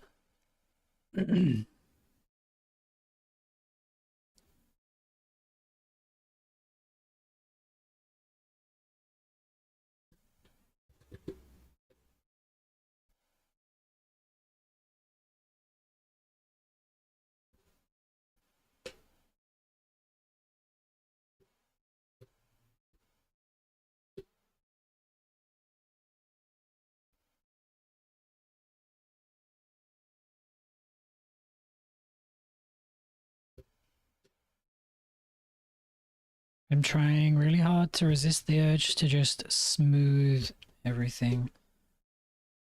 I feel like that's something that takes a lot of conscious thought from me. What brush we on? That one, that's fine. Um,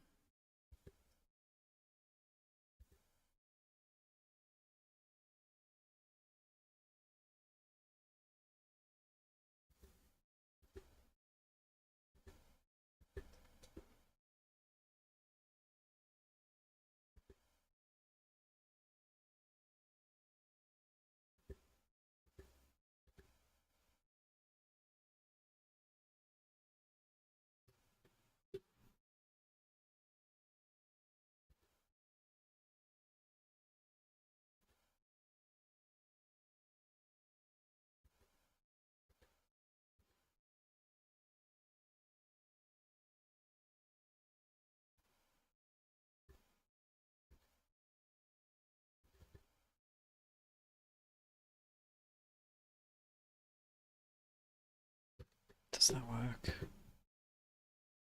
Hmm.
Oh, I missed one.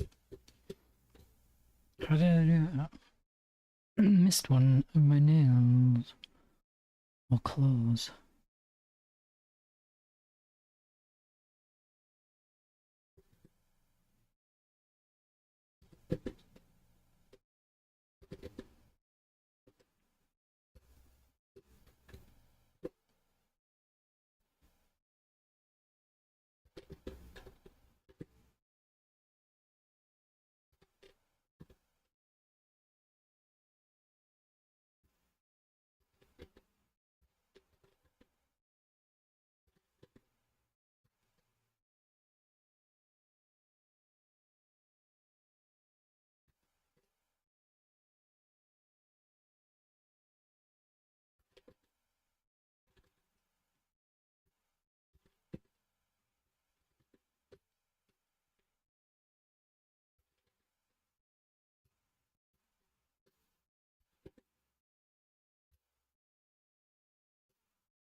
I do want to soften the edges around this one.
The other ones can probably keep the hard edges. Because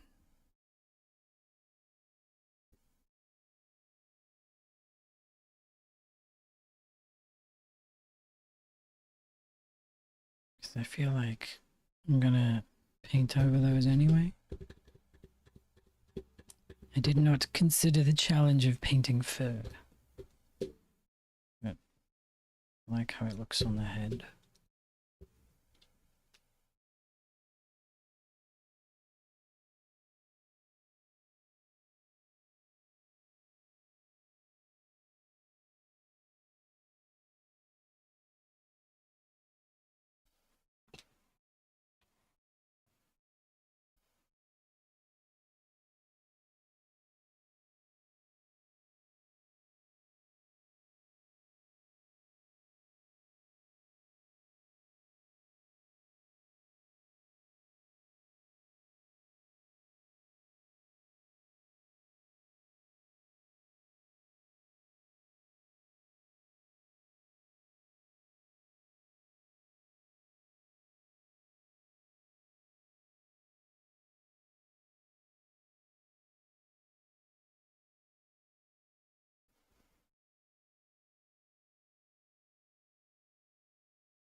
Hey, thanks for the follow.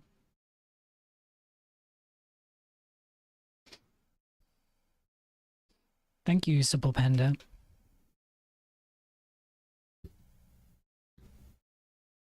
I feel like I'm working really slow today, but I think it's paying off. Instead of rushing ahead and then making a mess and having to fix things up so much, I'm putting a little more thought into these parts because I mostly have it down like what I want to do with it. I'm just giving it a second to have the best approach. You're multitasking right now? That's cool. I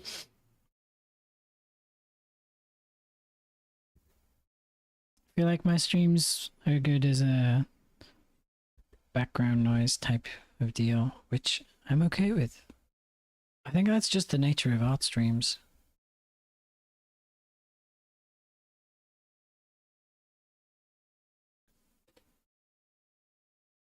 I put on like gaming streams and I'll pick out ones that I either ones I like I'm not too interested in the game, or it's a game I've played before so I don't need to watch every moment, things like that.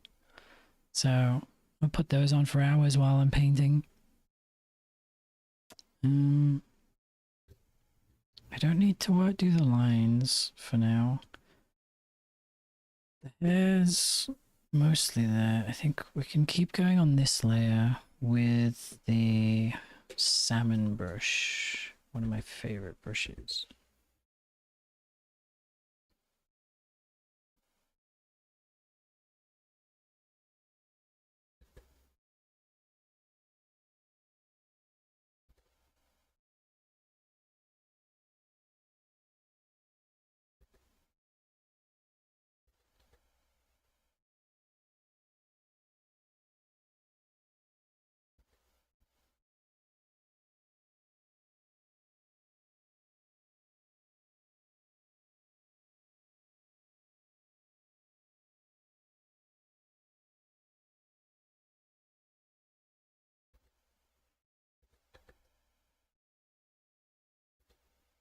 I think doing this with the square brush first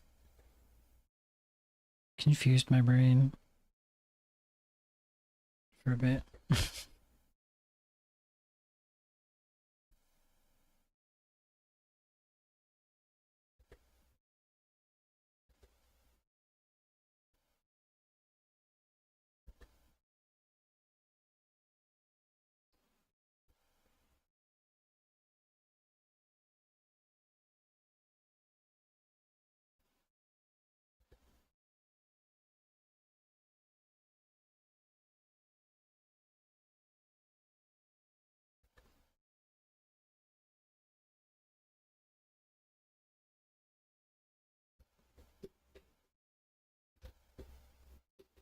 How does it look from a distance? It's a little bit still a bit messy on the highlights front.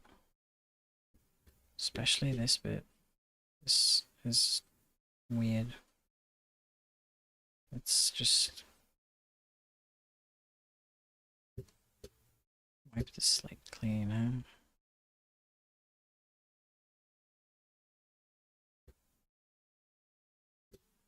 And then perhaps darker pencil.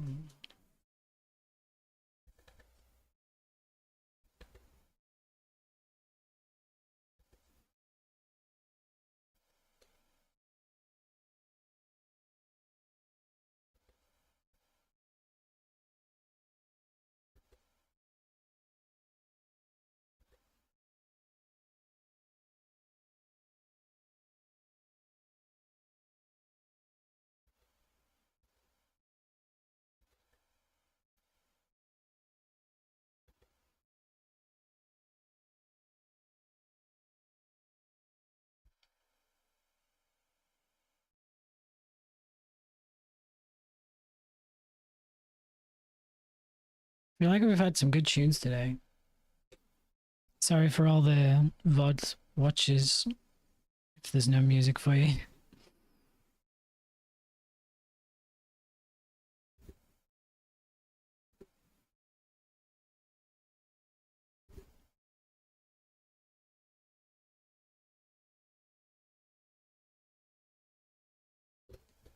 How's it look now? Let's see.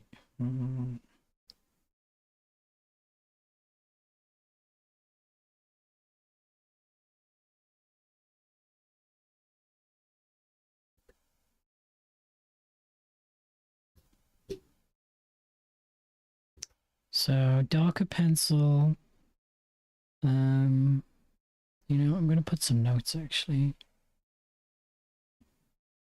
I always leave notes so I remember which brushes and stuff I was using and sizes, so I don't end up coming back halfway through the next day and just completely changing it.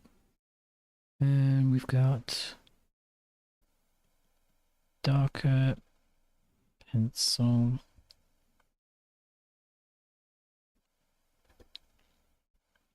Fresh salmon. Fresh salmon's a free one on Clip Studios Assets store. And the darker pencil's a default one. It's funny how I used to try a million brushes and I was like, over the last couple of years, kind of dialed it back to just the main few. I know we'll use loose hatch and probably rake blender.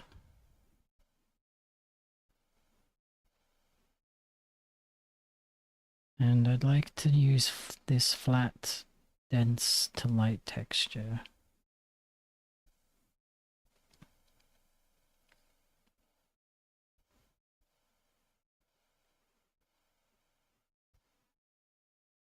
The later parts. Good old G Pen.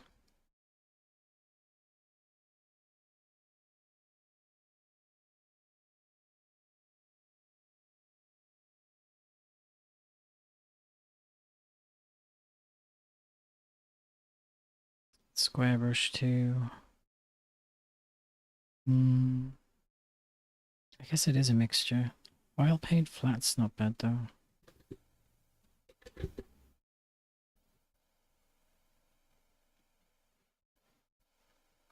I used more brushes than I thought. Wow. No big deal.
That layer is good.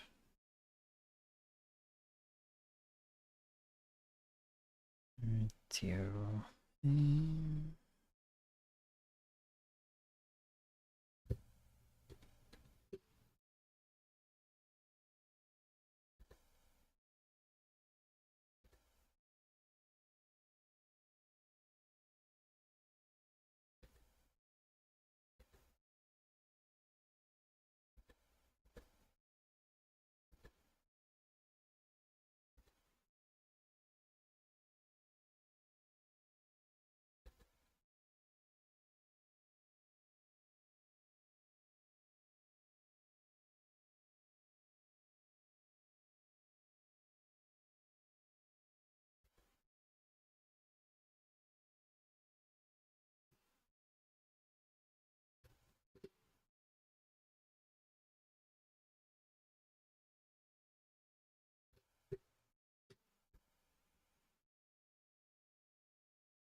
Today's the day. Today we find a color shading method that I want to pursue. Maybe.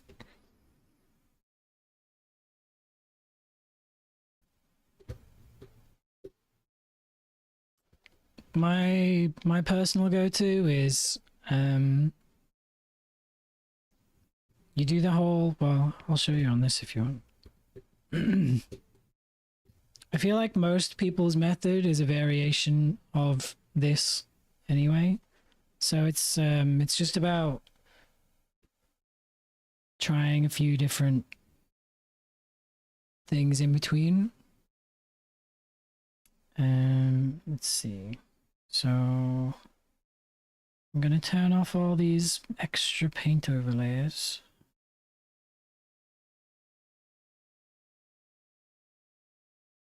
Okay, we did quite a nice bit of stuff on the face.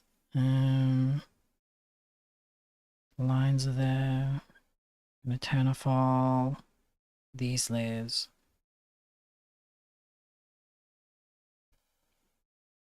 And then turn off that layer. And make the background dark so you can see. So after the after the sketches and stuff, I did another pass on clean but not perfect lines. And I do put those in different groups for certain things. So the hair is always on a separate one to the head, because I always end up tweaking those things a bit. And you can just like mask or erase the parts you don't need once you're done. You know, you got the head shape there. The book's on a separate layer, see? You don't have to do all that, but I find it helps to separate those lines out. Because I just put them in a group. And I can flatten them down if I want, anyway. And then you do the silhouette.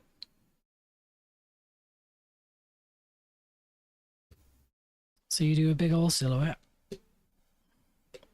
Fill in the whole thing with just a flat grey of some kind. And then you don't have to, this can go in different orders, but I usually like to do a quick pass on the lighting before I put any color in. But you could put down all your base colors and then do the lighting.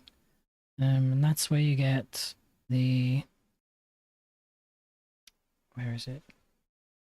It's up here. So I did a pass here with the light coming from the left, so whack down a multiply layer over the top in like a grey of some kind, and then erase away where you think the light would be. So I did light on the left here. And then I did a quick attempt from the other way, put light on the right. See how that would look, and I decided that was going to be better.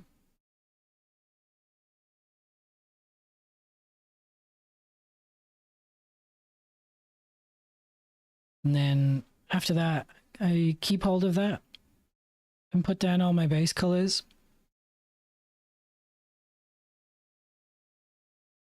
And then I bring back the multiply layer. But obviously you get really like muddy black colors because it's all grey. So you need to put some like, it's like just warm and cool greys is generally the process for fixing your shadows. So you end up with something like that more, and then tidy it up a bit. And then you can add another layer for like the extra shadows in all the corners and crevices and folds and cast shadows and stuff. So you put that one down. And that's kind of like your base. Warm and cool grays. I just think like really desaturated colors. So like an almost gray blue or an almost gray red, you know?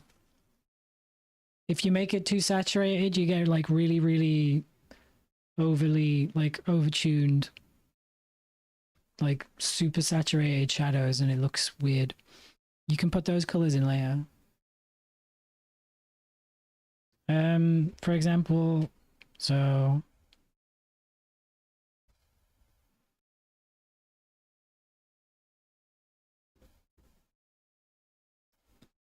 that's gray. That's gray. But that's also gray.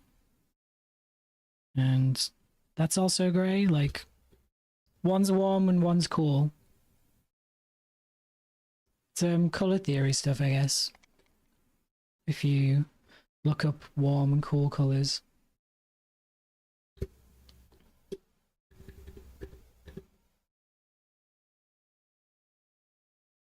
If I turn off the color layer on this, you'll see how there's like a mixture of colors in there. I've kind of pushed them quite far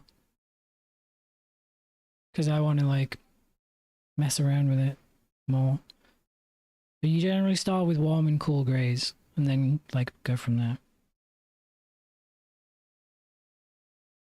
And then from there on, it's kind of like diverges a lot. Maybe some people will flatten things down and just paint over the top of it, or some people will add a highlights layer using add glow or screen blending modes and stuff. So I added a few here, but I tried to keep it minimal. Otherwise everything looks shiny.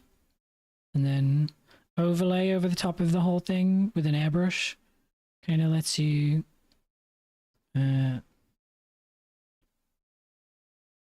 throw some extra colors in. So everything after this part is like up to you. You can keep it all separate and paint over the top, or you can flatten down. Like, you could take your multiply layer for the shadow and clip it to each individual base color and flatten it down and paint each one of those separate. But most processes seem to start this way. And unless you're going for a very traditional painter style, which, you know, power to you, but that's not my strength. Let's put some of these layers back.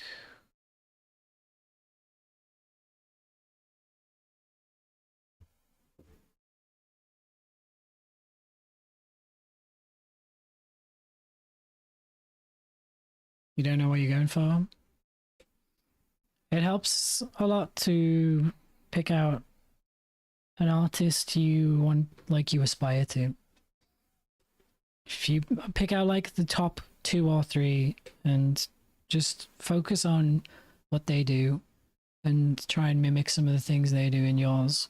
And you don't have to copy their process, just like some of their style and stuff. And then later on, your influences will change. So you pick out someone else and try putting some of their like methods and stuff into your work, and you'll end up with a nice mix of like your inspirations in one. Where were we? Let's see. I should have put some more detail on the book, maybe.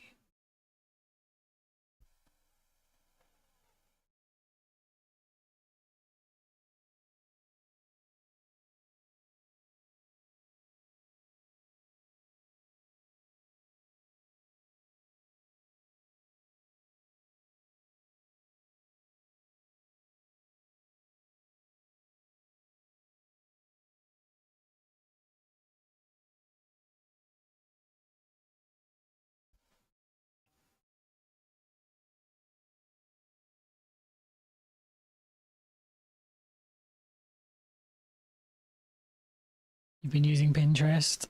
Oh, watch out for the AI stuff on there then. Whenever you find an illustration you like, find out who the artist is. Do like a reverse image search or something. Then find them on Twitter or Blue Sky and follow them. and then that's your inspiration. I'm losing focus now.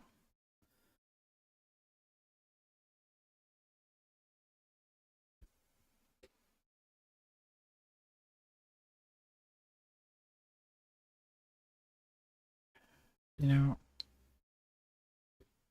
I'm not really sure what I want to tackle next in this.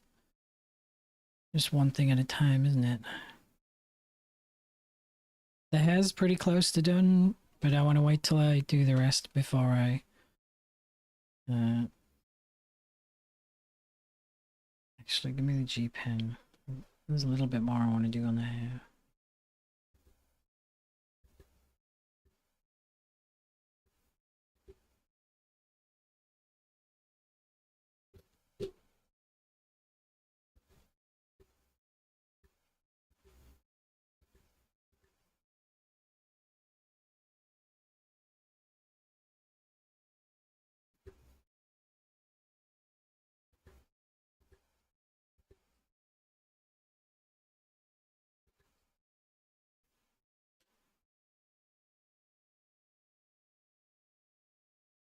Some manga or anime you enjoy? I feel like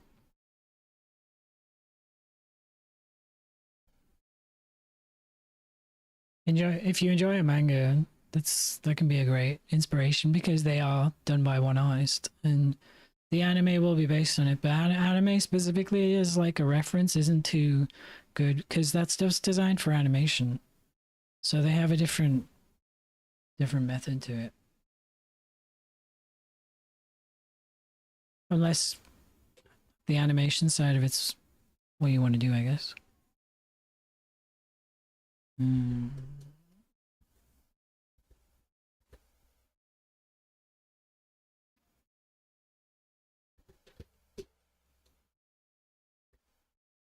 It's the kind of thing that'll come with time, but as well, like the more you look for it, the more you'll find artists and be like, oh, I really like the way this person does this thing. I wanna do that in my art. Like you don't have to pick one, but in the beginning it's better to pick one so that you have a clear goal.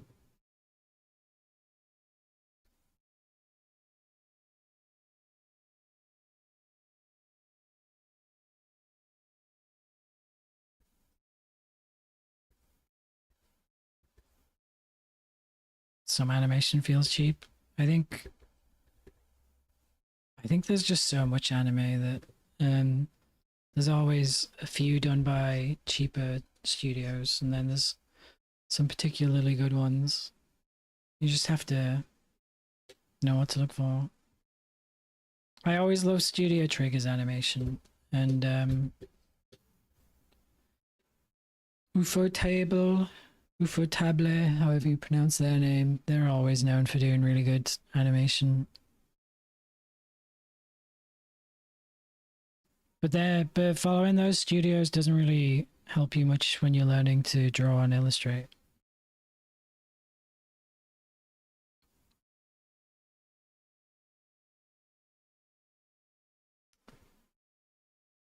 Let's take the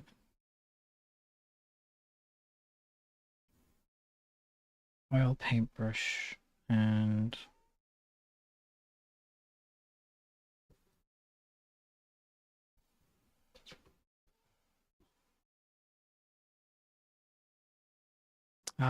the next part. I get what you mean.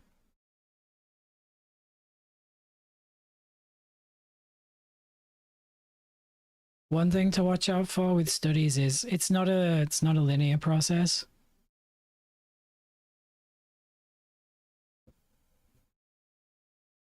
There's no like you don't have to finish learning one thing before you learn the next because you'll always end up coming back to the first thing and studying it again anyway. Like I'm always revisiting anatomy and looking up references for how to do things like, an elbow from an angle. So, and I haven't done I haven't done gesture drawing in ages, and I know if I did some of that, my sketches would improve a ton because I haven't done gestures for a while, so I'm probably quite rusty. So if there's something you want to draw, you should just go for it. Go for it, try, see what you struggled with and what you didn't, and then you can go learn, study the thing you struggled with, and then come back to it.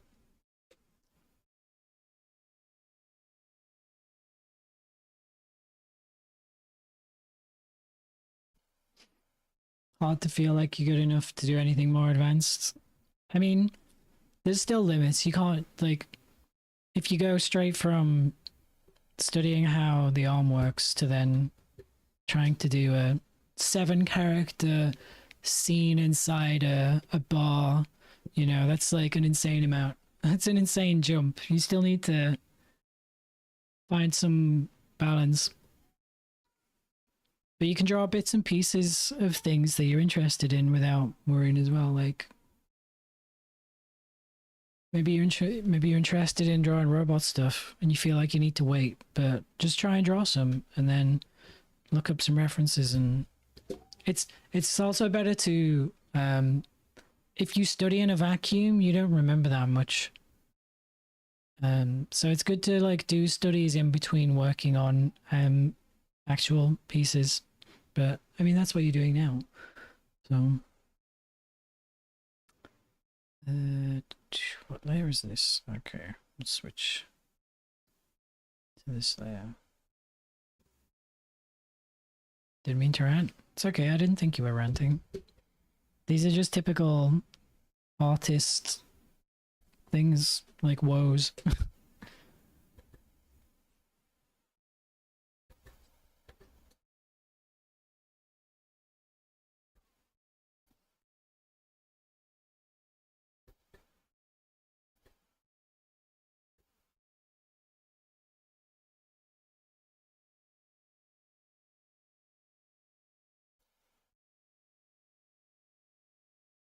Hmm.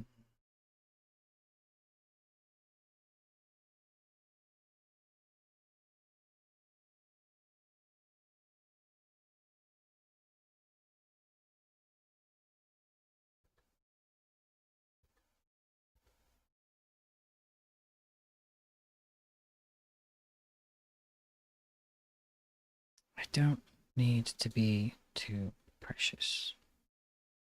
That's what I always have to remind myself. Don't worry about it being perfect. Just get on with it. I think I'm what you'd probably call an overthinker as well.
You're just working on the technical skills. Yeah, well, I get that. I find it a lot easier to see flaws in other people's work and show them how to correct it than I do in my own work as well. I don't know if other people have that.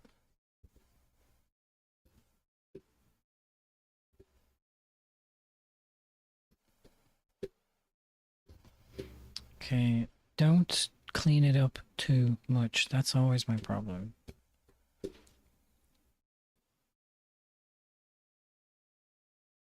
We're on the right track here.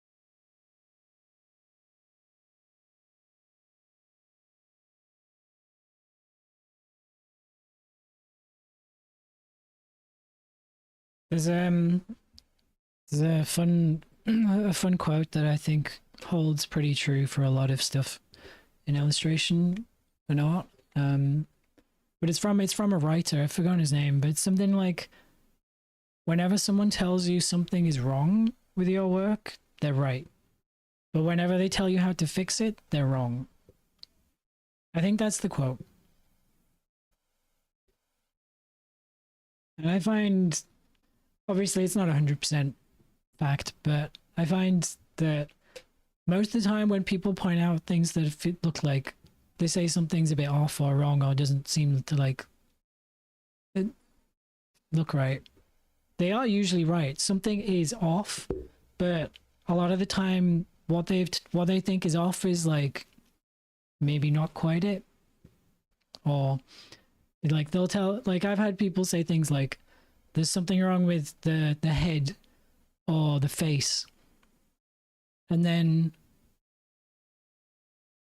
their suggestion will be to be like to move one of the eyes or to change the shape of the jawline, or something. You know, they'll change all these things, but then instead I'll change the neck or the hair that's covering up the eyes. It's like something else is causing it to look wrong, but the underlying thing itself was right, is what, you know?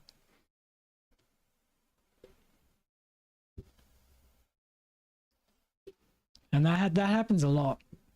Like everyone will have different suggestions on how to fix something, but you kind of know best because you're the one with the original vision. You know what you were after in the first place.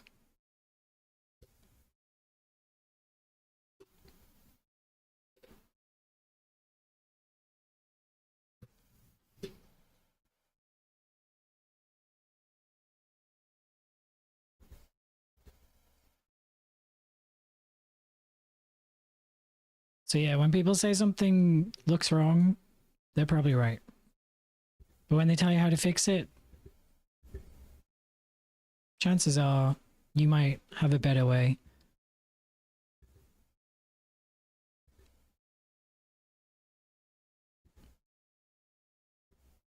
So you have to have some confidence in yourself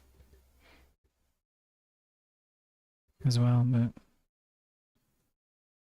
finding a good Discord server and some nice people who are willing to do like paint overs and stuff for you is great. That's the other thing. A lot of the time I'll get suggestions on how to fix stuff, and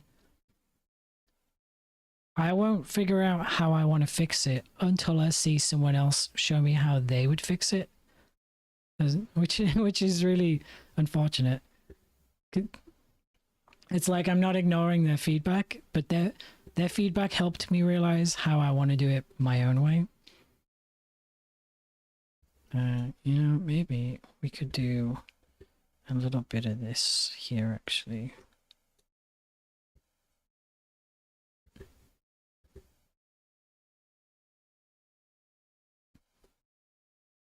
Yeah, I've had a lot of times where I've had different feedback and it'll be conflicting stuff.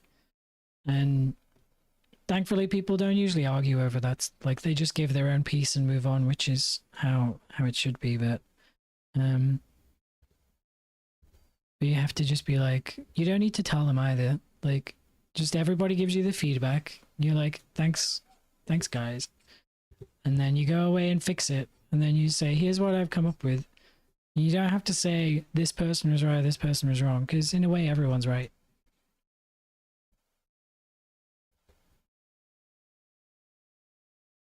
I guess that's the other one. In a way everyone's right, to a certain extent.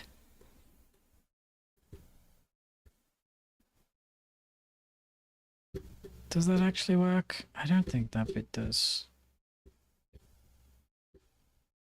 Let's put that back. How it was.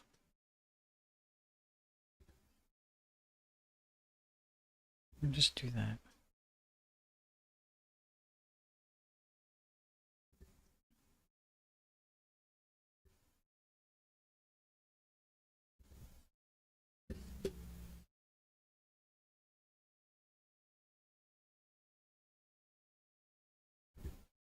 Oh, there you go.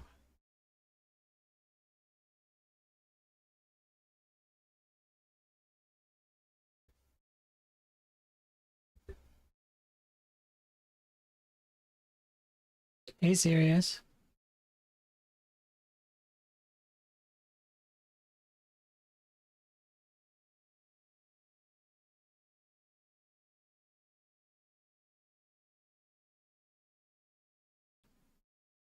Perhaps you should look for server. Yeah. Feedback is so important. Even if the feedback you get isn't perfect, it's still like shows you things you didn't think of and gets you to consider alternatives. And if you do get good feedback, it's just like amazing. Your art will grow so quickly if you get good feedback.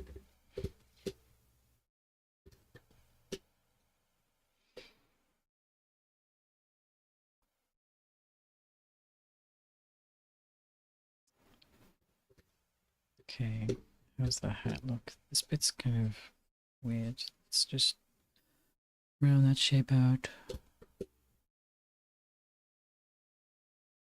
And maybe that. Man, darker pencil is just a good brush.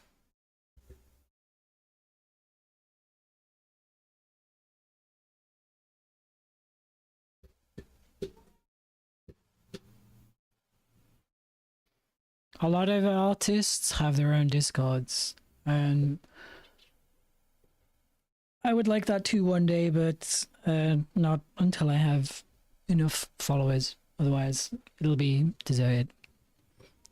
That's another good reason to find artists you want to follow, because they might have a server, and you might find a community like, since you all have that thing in common.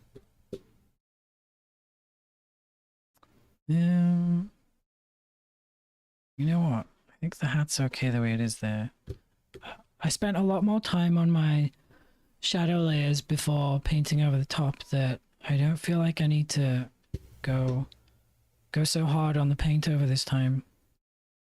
But I always enjoy doing the paint over. It's my problem.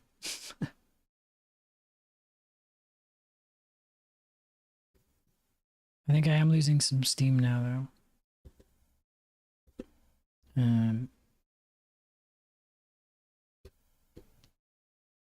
But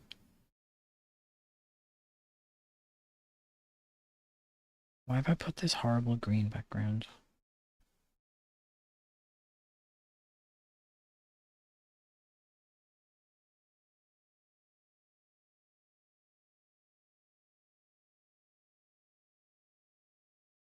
Yeah, we'll do that. Save our eyes.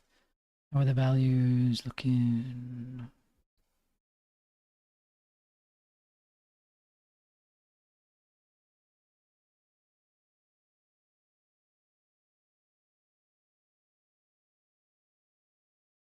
Man, that high-vis vest is so bright. It's been 4 hours. You've had one break. Yeah, I had a break a while ago. Um, I'll probably wrap up soon, but there is one thing else I'd like to do a bit of painting on. Just can't resist.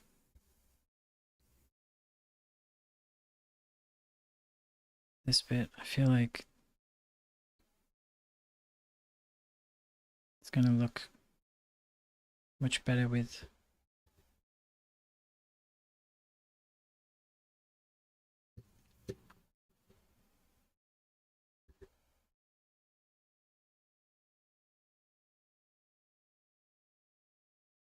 And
I'll have to draw some of those lines back, but it's no biggie.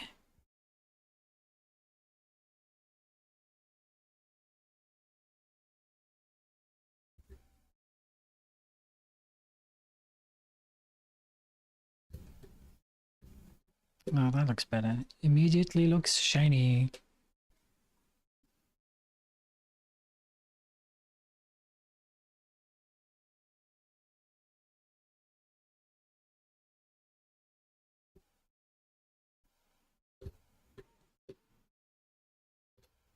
Maybe even a bit darker in that edge there.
Not bad. A bit slapdash, but it still works.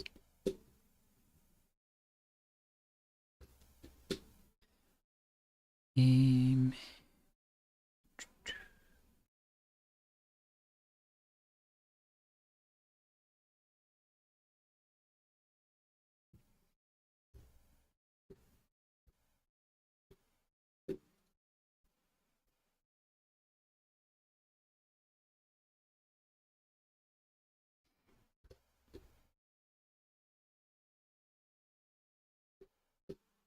I think that'll be some off-stream stuff I'll work on, because I spent enough time on stream already with that.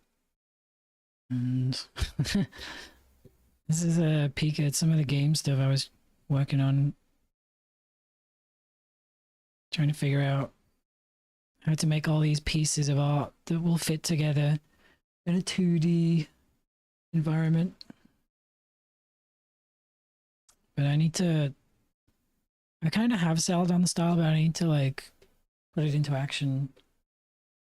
I do have like a working file in Unity for this game stuff as well.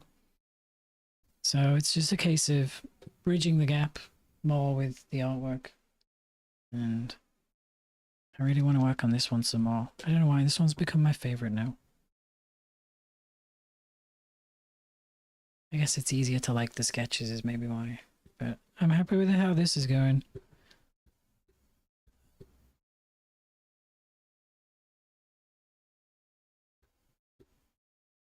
I maybe won't need to do too much more. There's definitely parts I know I need to clean up, like that. Needs like the colors fixed, that kind of thing.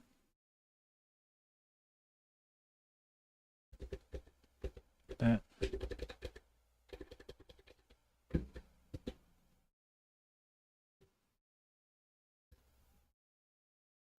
we can do that.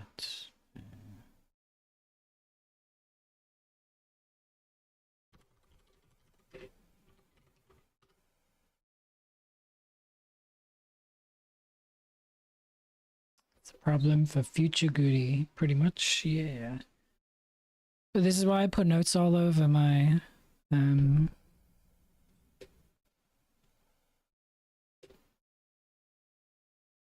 all over my work, so that when I come back, future me has like a to-do list.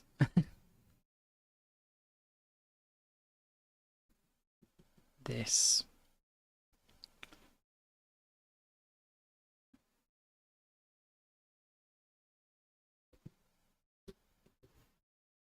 Yeah, looking pretty good so far. The redesign of the rake and brush has made a huge difference too. And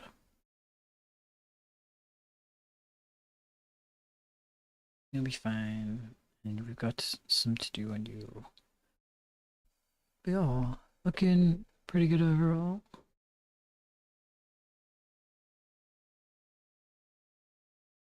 I think I'm going to call it there for today though, because I need to get some food and go to the gym and pack and check my bike still actually works, ready for traveling tomorrow. So, a quick question: what is your canvas size?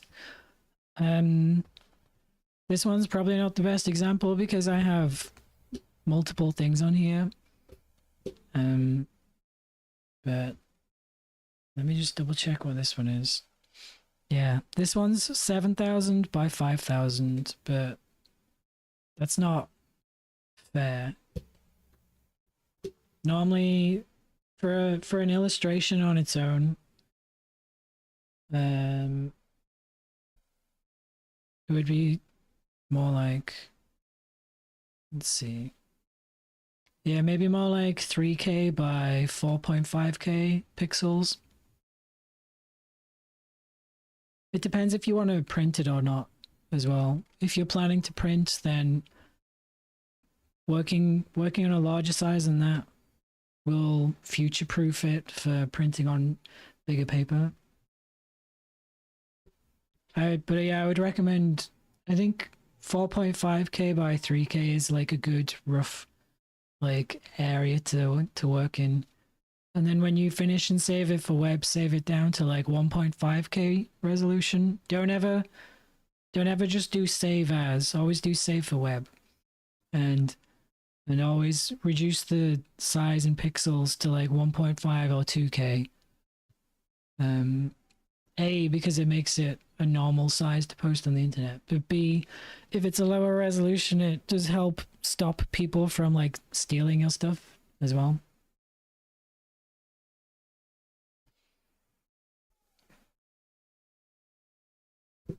But yeah, I'm actually curious now that you said that. Let me open up one of my old pieces. just before I go. Tell you what, let's open this one.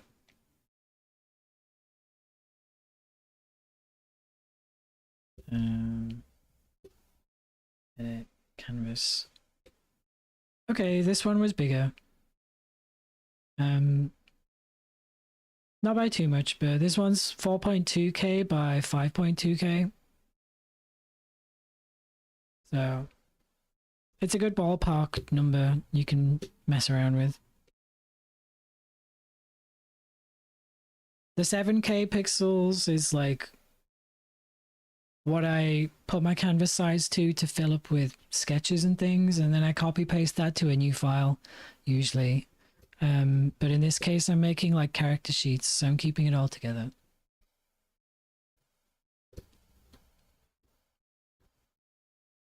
But yeah, cool.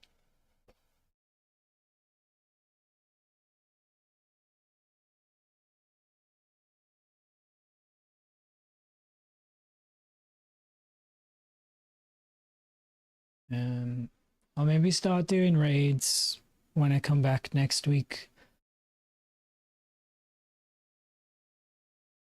But for now, I'll just recommend you check out some of the other channels I follow.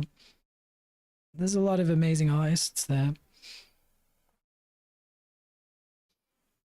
And feel free to follow me on all my social medias, blah blah, you know, all that. The links are all in my profile anyway. Yeah, thanks very much for watching and hanging out. It's been a good session today. I was kind of apprehensive about this illustration. There's always those certain milestones of an illustration, like, you know, going from the sketch to the line art or something with it. You like worry it's not going to come out right. But we did it, and I'm pretty happy with this so far. So, and keep the questions coming. I'm happy to answer questions all the time. I like teaching, honestly. So I don't mind lots of art questions, and obviously people have different answers to me. So it's not like I know everything. I've been doing this for quite a while, and I study a lot myself. So I think I can give some helpful pointers, or at least send you in the right direction to find someone else or a book that teaches you more than me.